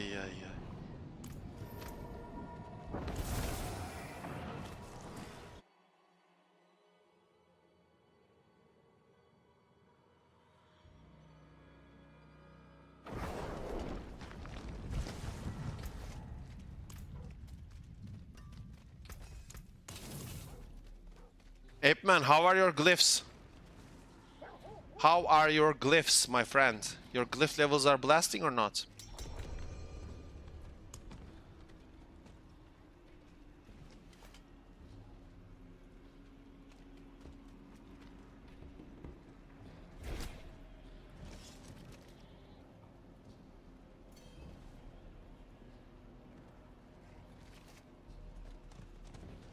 All 46 now, yes. I mean, it's gotta get higher, man. You gotta pump those numbers up. Those are rookie numbers. We're gonna help you pump those numbers up.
Reflex. You wanna join in 5 rounds?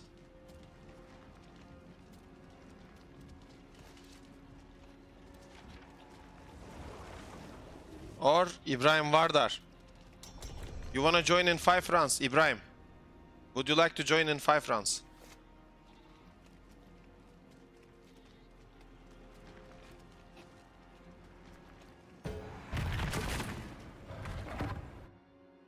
Okay, Ape Man, we will do 5 more rounds with you, get your glyph levels, and then we're gonna invite another VIP.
Okay.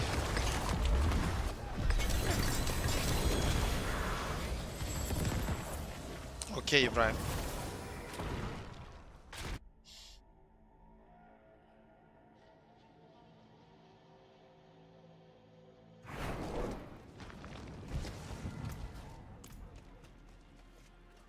Survive, Skosglen, and you'll be the stronger for it.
fast. Not a bad Hello, shame that.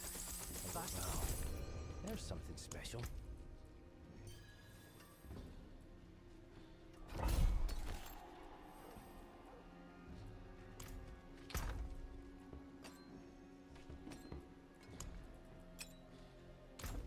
Greetings. How shall I guide my hammer?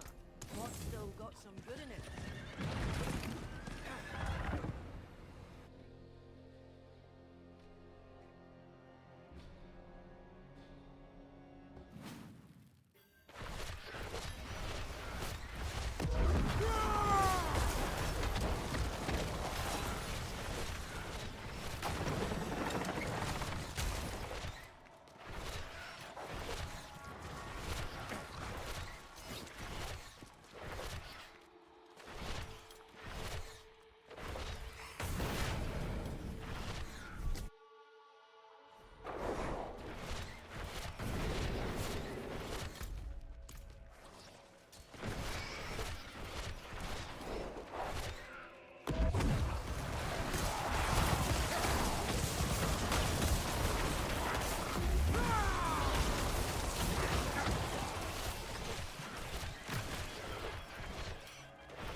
See some steel you need?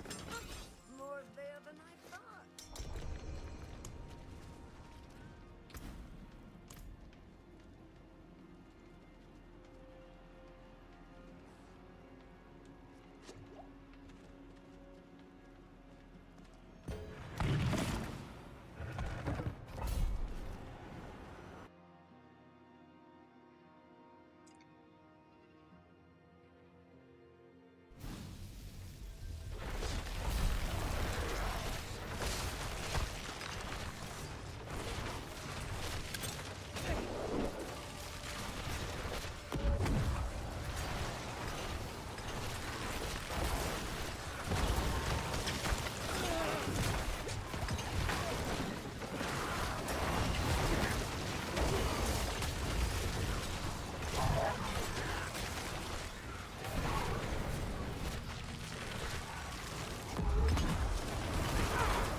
Godlight 99 King says, I hate looking at teleport builds. How is this fun?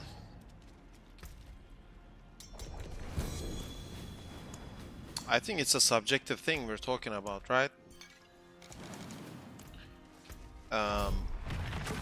Like, your idea of fun could of course be different than my idea of fun, and I respect that. For me, Necromancer lacks mobility, usually, and every type of Necromancer build just feels slow. So this feels fun because it's a bit of an unnatural trait for a Necromancer to have. Like, usually Necromancers do not move fast. They do not have the mobility to actually speed farm content, and my build just challenges that.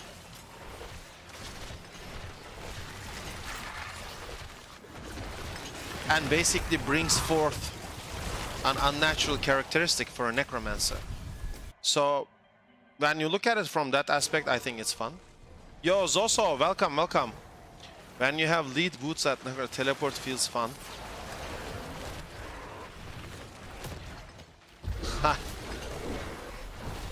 So Godlike, I think I see your point, and at the same time I'm just saying it's a subjective thing, my friend, and for me it's fun because of the things I have just stated.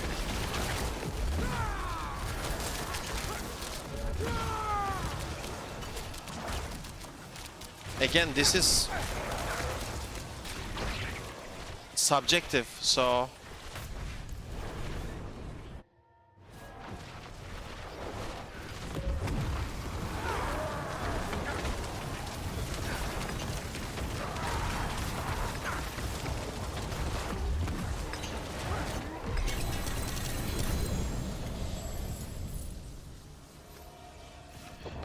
Cluco climbs.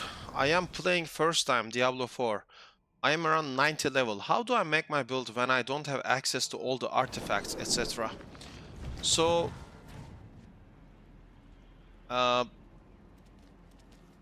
if you are talking about 90 for the Paragon level, it's basically you need to farm pits and get more power-ups. So basically what you want to go for is have more points and have multiple Paragon boards. Follow a solid build planner and make sure you follow that build planner pretty precisely. And after that, of course, you have to focus on gearing for endgame. And basically at one point, you're gonna start blasting endgame boss ladder. And all of those things combined should give you enough power-ups to actually progress your character. Zoso says, when Necro had access to Metamorphosis in Season 2, it was a game changer for the class. He remembers. He's a man of culture as well. He remembers. With T-Bolt's will, restoring essence and Bone Spear blasting. Godlike says, the trend is teleport for other builds. I mean, my friend, it's the name of the game because Blizzard is making a system that rewards more experience when you clear less challenging and easier content. The experience gain per hour is way higher when you actually spam clear easy content. This opens the path for speedrun builds to emerge because it's about clearing as fast as possible, which requires moving as fast as possible. It's basically the name of the efficiency. It's about meta. In order to prevent these teleport builds, you want to make changes in the experience system. If you make pit 105 grant more XP than 1 hour of spamming pit 80, people are gonna do 105. And when people are gonna do 105, trust me, they will not be able to, they won't be able to spam teleports all of the time, unless it's a Spiritborn, of course, but that's a different issue. So basically, if you increase the challenge level, and if you make fundamental changes in the experience system, then teleport and speed farm builds become less efficient. And when they become less efficient, the meta will naturally swap to DPS builds. So basically, while I understand your viewpoint, for most players, it's not about having fun. It's about having easier experience and having easier time in the game. And naturally, it becomes fun because you get more efficiency in the game. And for most people, that's a fun thing because that's an accomplishment, that's an achievement for most people. At least this is my perspective when I look at this issue. So if you want teleport builds to be gone, maybe Blizzard should make fundamental changes in the experience system so that these teleport builds spamming pit 79, 85, 89 left and right could not exist. If they make pit 105 grand experience, which is the equivalent of farming 1 hour of pit 80, naturally people are going to do pit 105. So they won't need to be as fast. They will want more damage, which will change the entire build.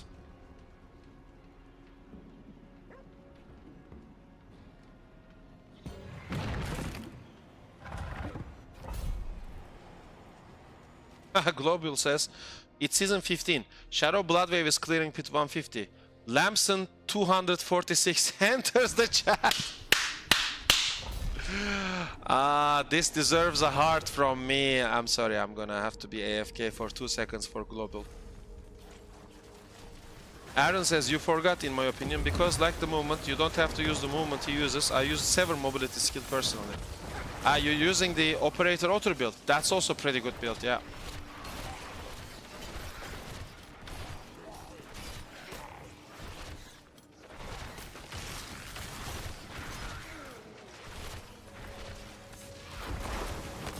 Bro, I think Lamson had 2 accounts, and once he get banned, he was done, I think. He's cooked.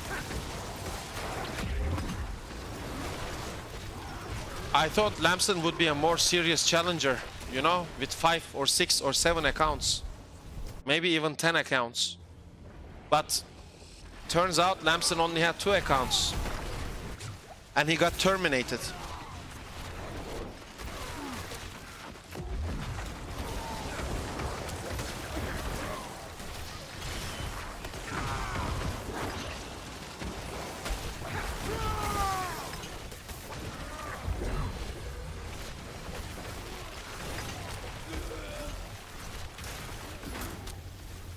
We're actually...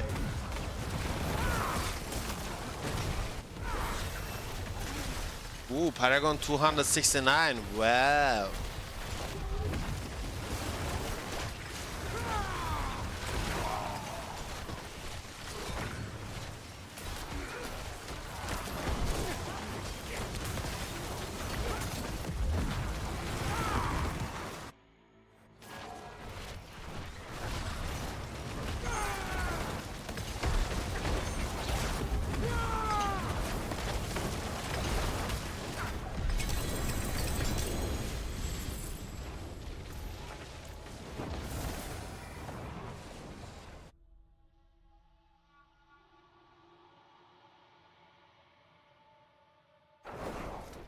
I think the inevitable is going to happen. This is what I'm afraid of. I think Blizzard is just gonna flat out nerf Shadow Bloodwave.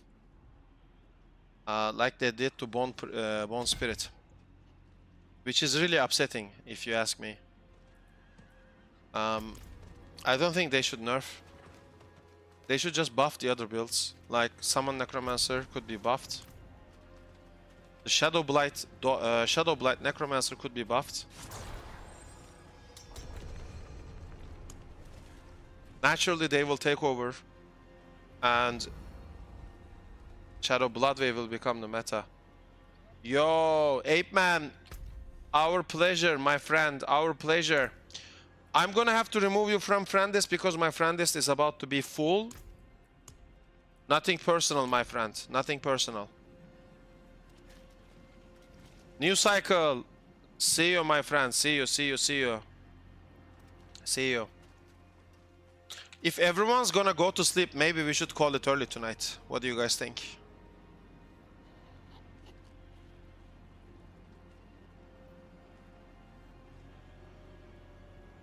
Okay, Zebra wants to swap.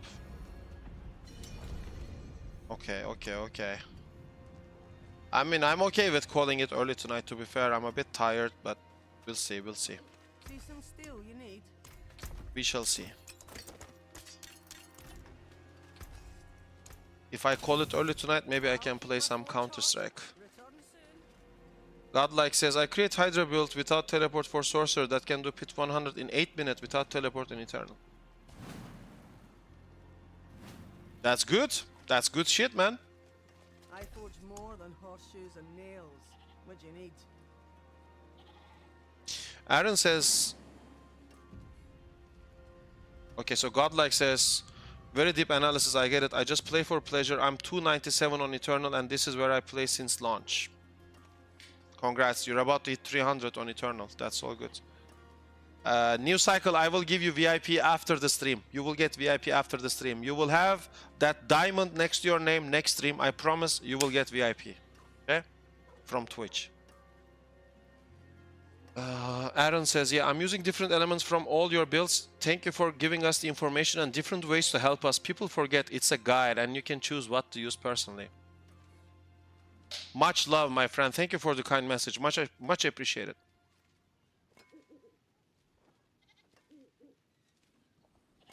And bon appetit to you, Ape Man. And yeah, I read Godlike's message as well. New cycle. I told you 2 times. You will have your VIP. Fuck yeah. Cake. Big blaster.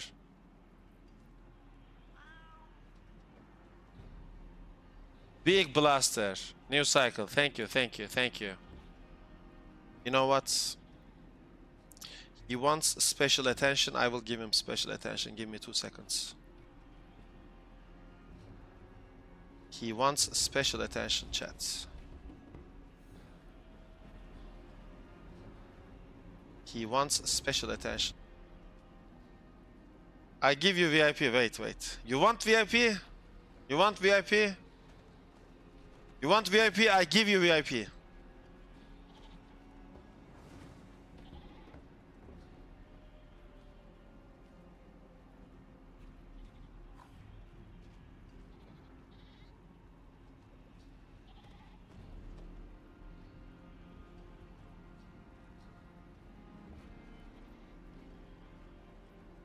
Where is this?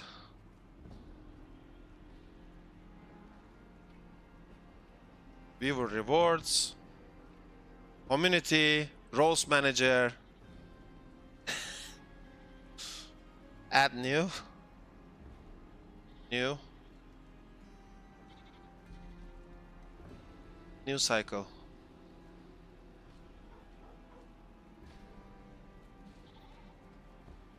VIP, save.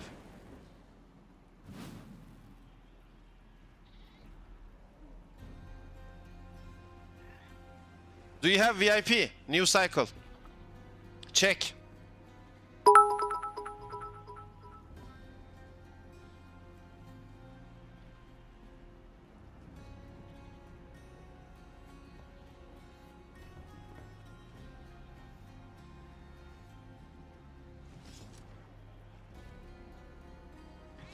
Check your name. Write something and check your name.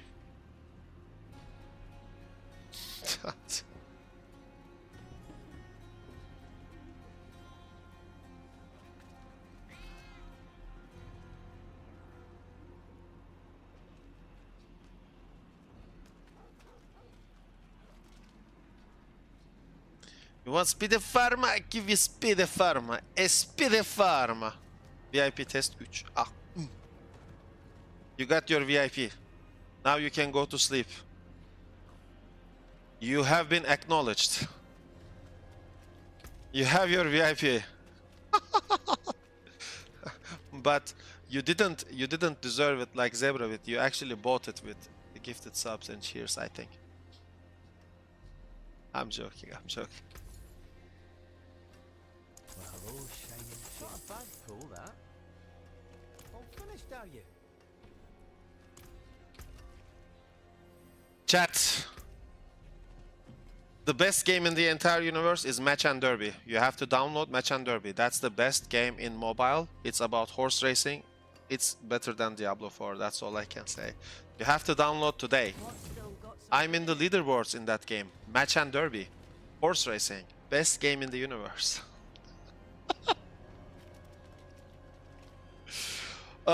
Enough fun. Enough. It's all good. It's all good. We don't have the Romanian warrior in the chat, do we? Reflex is probably gone to sleep.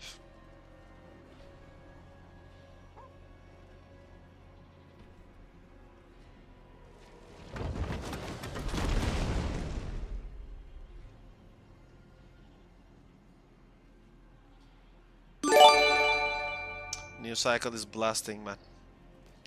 New cycle is GG.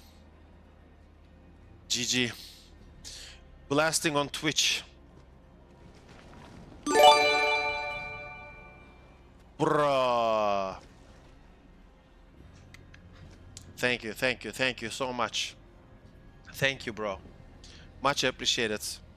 Big love to you. And have a good night as well.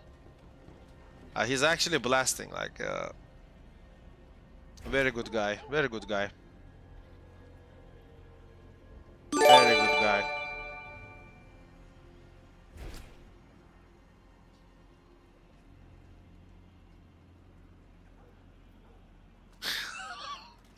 He started the train and now asking people to contribute more. Just go to sleep, brother. It's all good. It's all good. Just go to sleep. Oh my lord.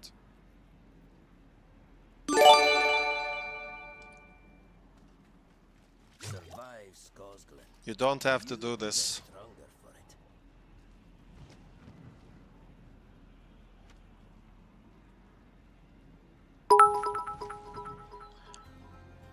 Oh.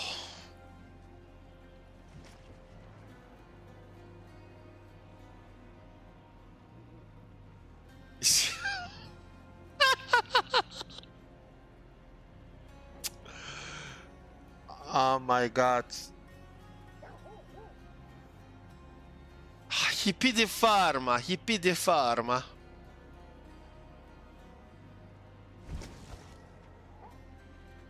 Ibrahim says, before going to the question, is skeleton wizards, skeleton mages, came to the damage 3 times. The every third attack, extra attack.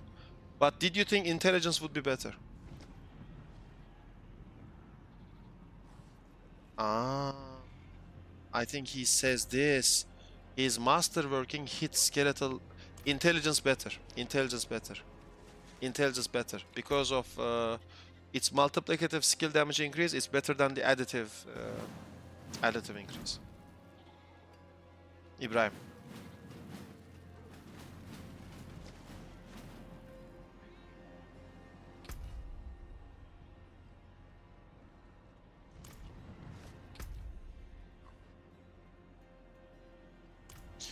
We got 2 spots open, chat. I can take 2 from chat. No joke. I can take 2 right now.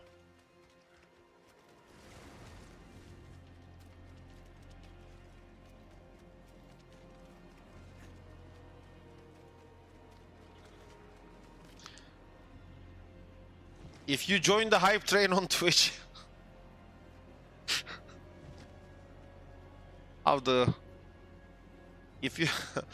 if you join the hype train on Twitch and make the train reach its goal, you're gonna get 50 pit runs.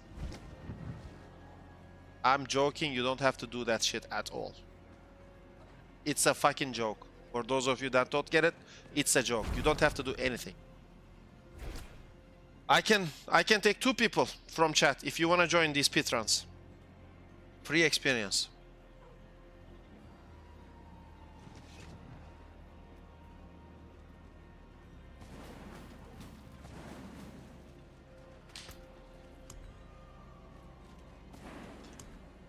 Ibrahim, you can use a different ring. You can use a different ring. Keep this and use a different one. So that you don't feel bad about destroying your masterwork. Enigma giveaway. Oh man, Diablo. Diablo 2 Enigma. Best item in the entire universe. Now, Enigma Necromancer, GG. New cycle! Blasted the train! The hype train has reached the station.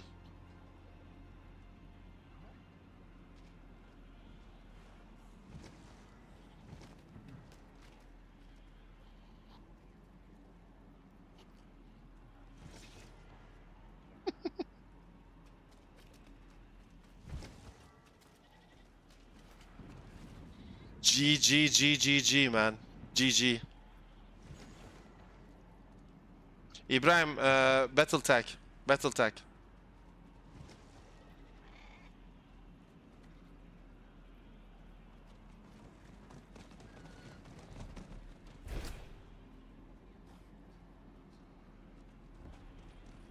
Battle tag.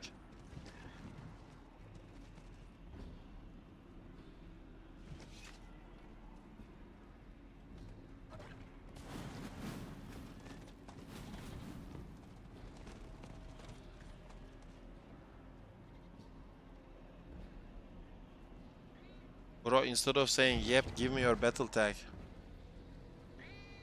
So I can add you.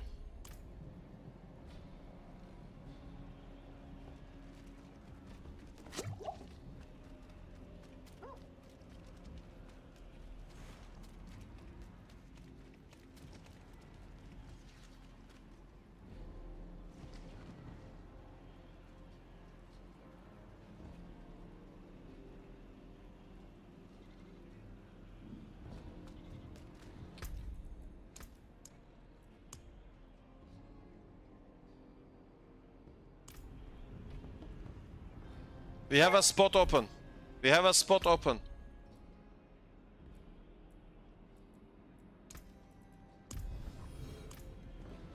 If anyone else wants in.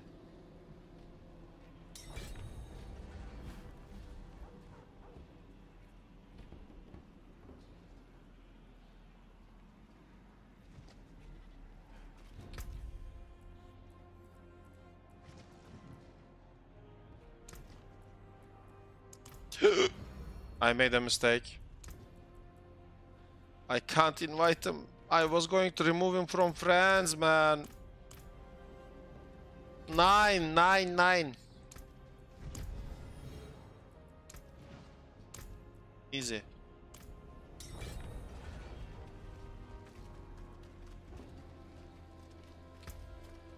We have no one else. Are you guys shy or something?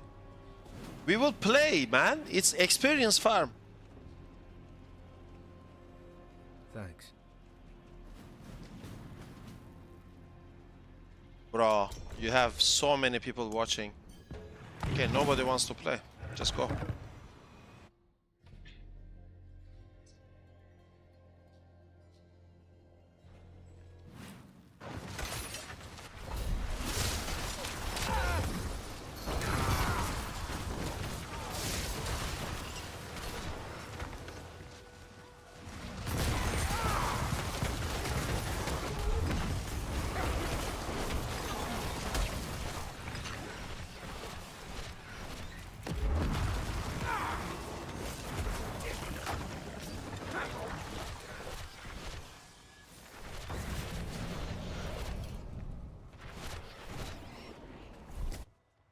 It's all good, Global.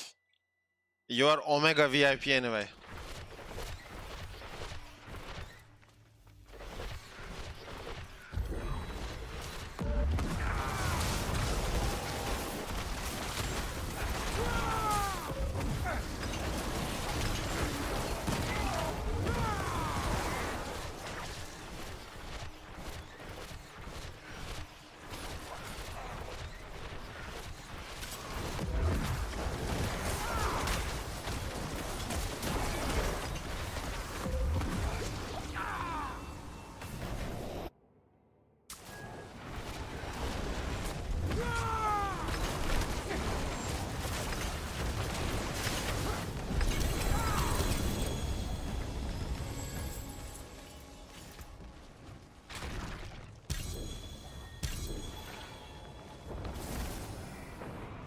Zoso, all good, my friend.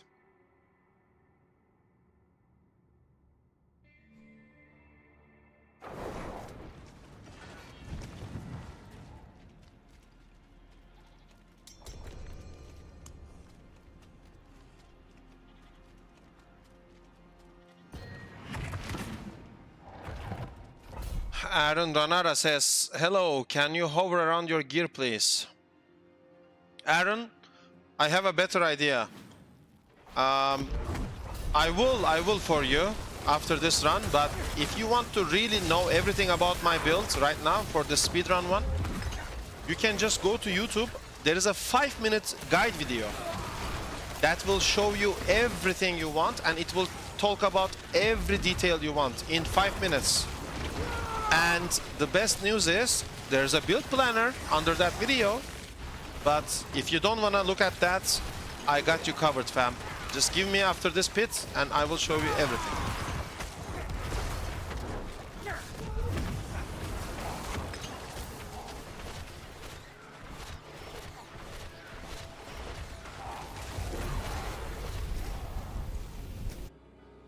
Choo choo.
Thank you, Aaron.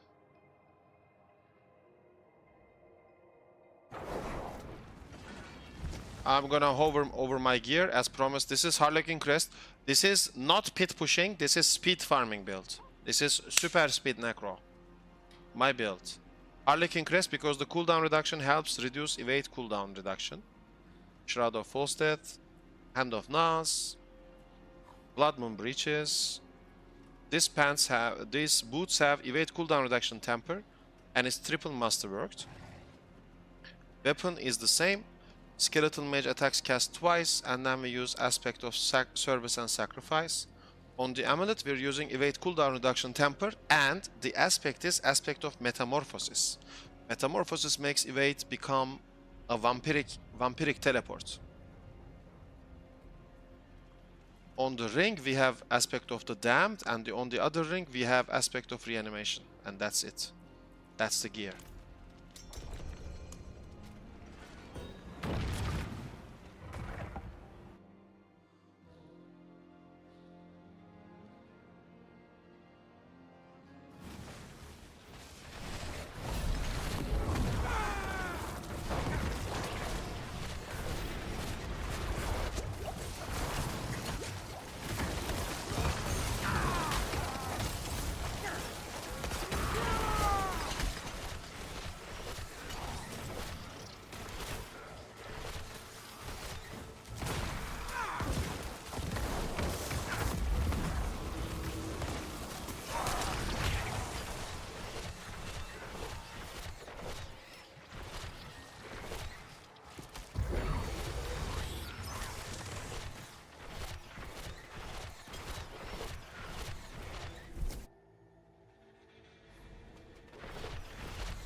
Hi, Ape Man. We can get you in.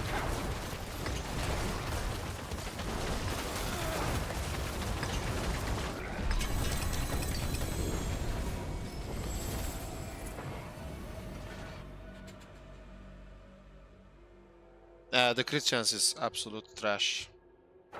Or is it? It is, it is. It is absolute trash. Look. 45.5. It's actually bad. But it really doesn't matter because it's a speed farm build. Ape Man, I need your battle tag again. You know, I remove people from my list, so... Ooh, someone is jumping in. Who is this? It says invite pending. Oh, that's a zebra bit. That is a zebra. Oh, you have Ape Man in your friend list.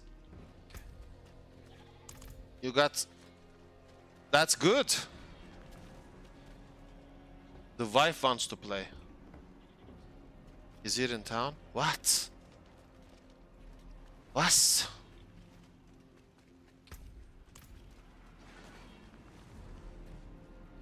It's all good. Ape Man doesn't want to come. Just go, go, go.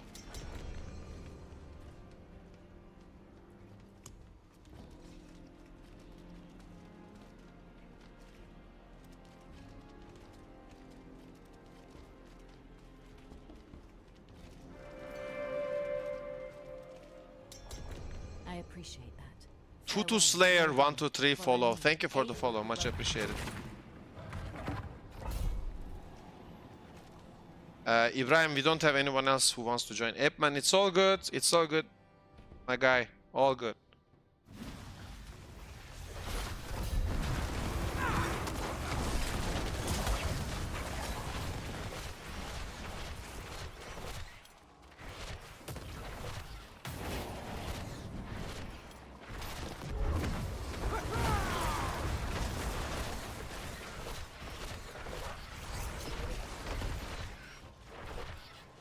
We have vampire necromancers now, speedrunning everything. Look, I like this.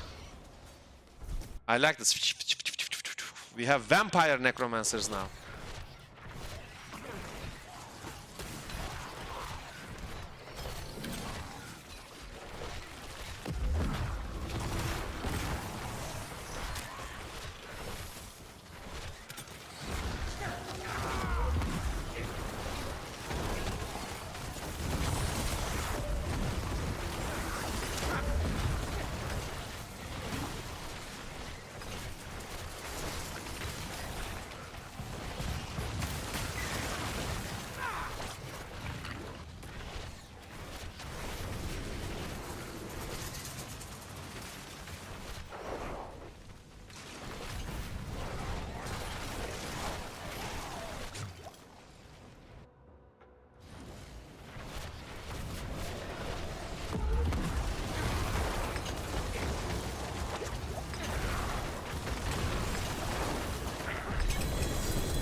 With dot wave 111, I'm gonna do 112. With the summon necromancer 109. With the dot blood wave 111 right now, but I will get 112 soon.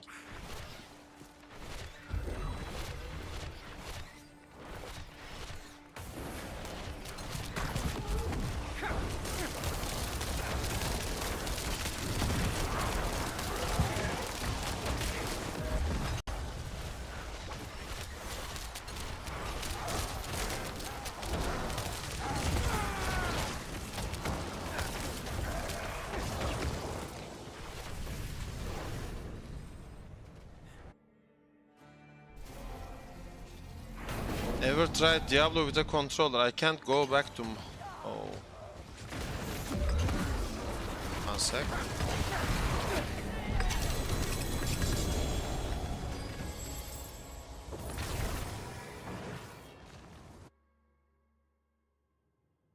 Yeah, with the controller, it feels way more comfortable. That's what people are saying. So everything feels more comfortable with the controller. That's what I keep hearing from people. The disadvantage of the controller is your metamorphosis is going to travel less distance. Also some targeting issues. You're going to face some targeting issues as well, especially with Bone Prison. So a lot of people who are playing with a controller do not like to play Bone Prison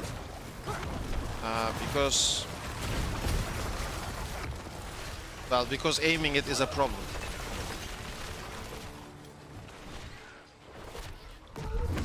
But the advantage is, of course, it's way more comfortable.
Especially for Necro and for farming grinding, but for you serious pit players, it's not optimal. I mean, it depends on the build. If you're playing Blood Wave, doesn't matter that much, to be fair. If you're playing anything with Bone Prison or Bone Spear, it definitely affects your gameplay. You have to play keyboard and mouse. But Bone Spear is dead. And Blood Wave is actually dominating right now. So I guess controller can be used, but I'm not a super fan of having a controller for competitive. Having a controller in a competitive setting, because the game is not designed. If they actually designed the game,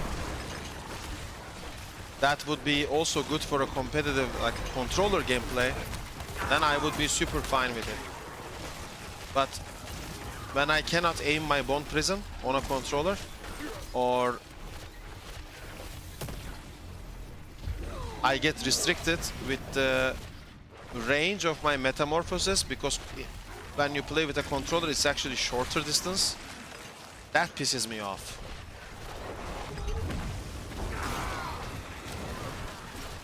If they somehow fix all of those, then controller would be the king, actually, in my opinion.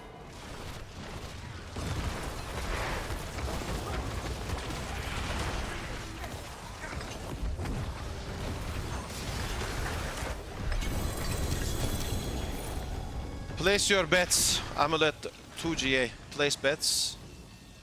Bets will close in 5 seconds. Place your bets right now for the amulet. I say max life, shadow resistance, and poison res. 3, 2, 1. Hellbent Commander and Coalesce. Tutu Slayer. Thank you for the nice wishes. I appreciate that. I appreciate that. Okay, Zebra is going to sleep. And I'm also gonna go. Today I have streamed for 3 hours and 15 minutes now. GG's, boys, GG's. So what I'm gonna do is very simple.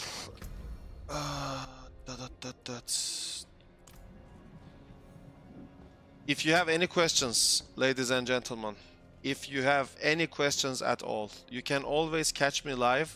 Thank you, Tutu Slayer. You can always catch me live, or you can join my Discord. We have an amazing community at my Discord, which will be more than happy to help you out with your questions if you're struggling with anything. If you want to learn like basic details about the game, you should never be embarrassed to ask any type of question. You could be a beginner, you could be the first time player. We never judge you, we never mock you. We will answer any type of question you have about the game. We will do our best to inform you, and we just want a good competitive community to be formed in this game. So that's our goal, that's our purpose. If you want to join the Discord. If not, you can always catch me live on Twitch, live on YouTube. Watch the videos, comment down below, whatever it is. But thank you so much for all your support. I truly appreciate each and every one of you. You guys are amazing.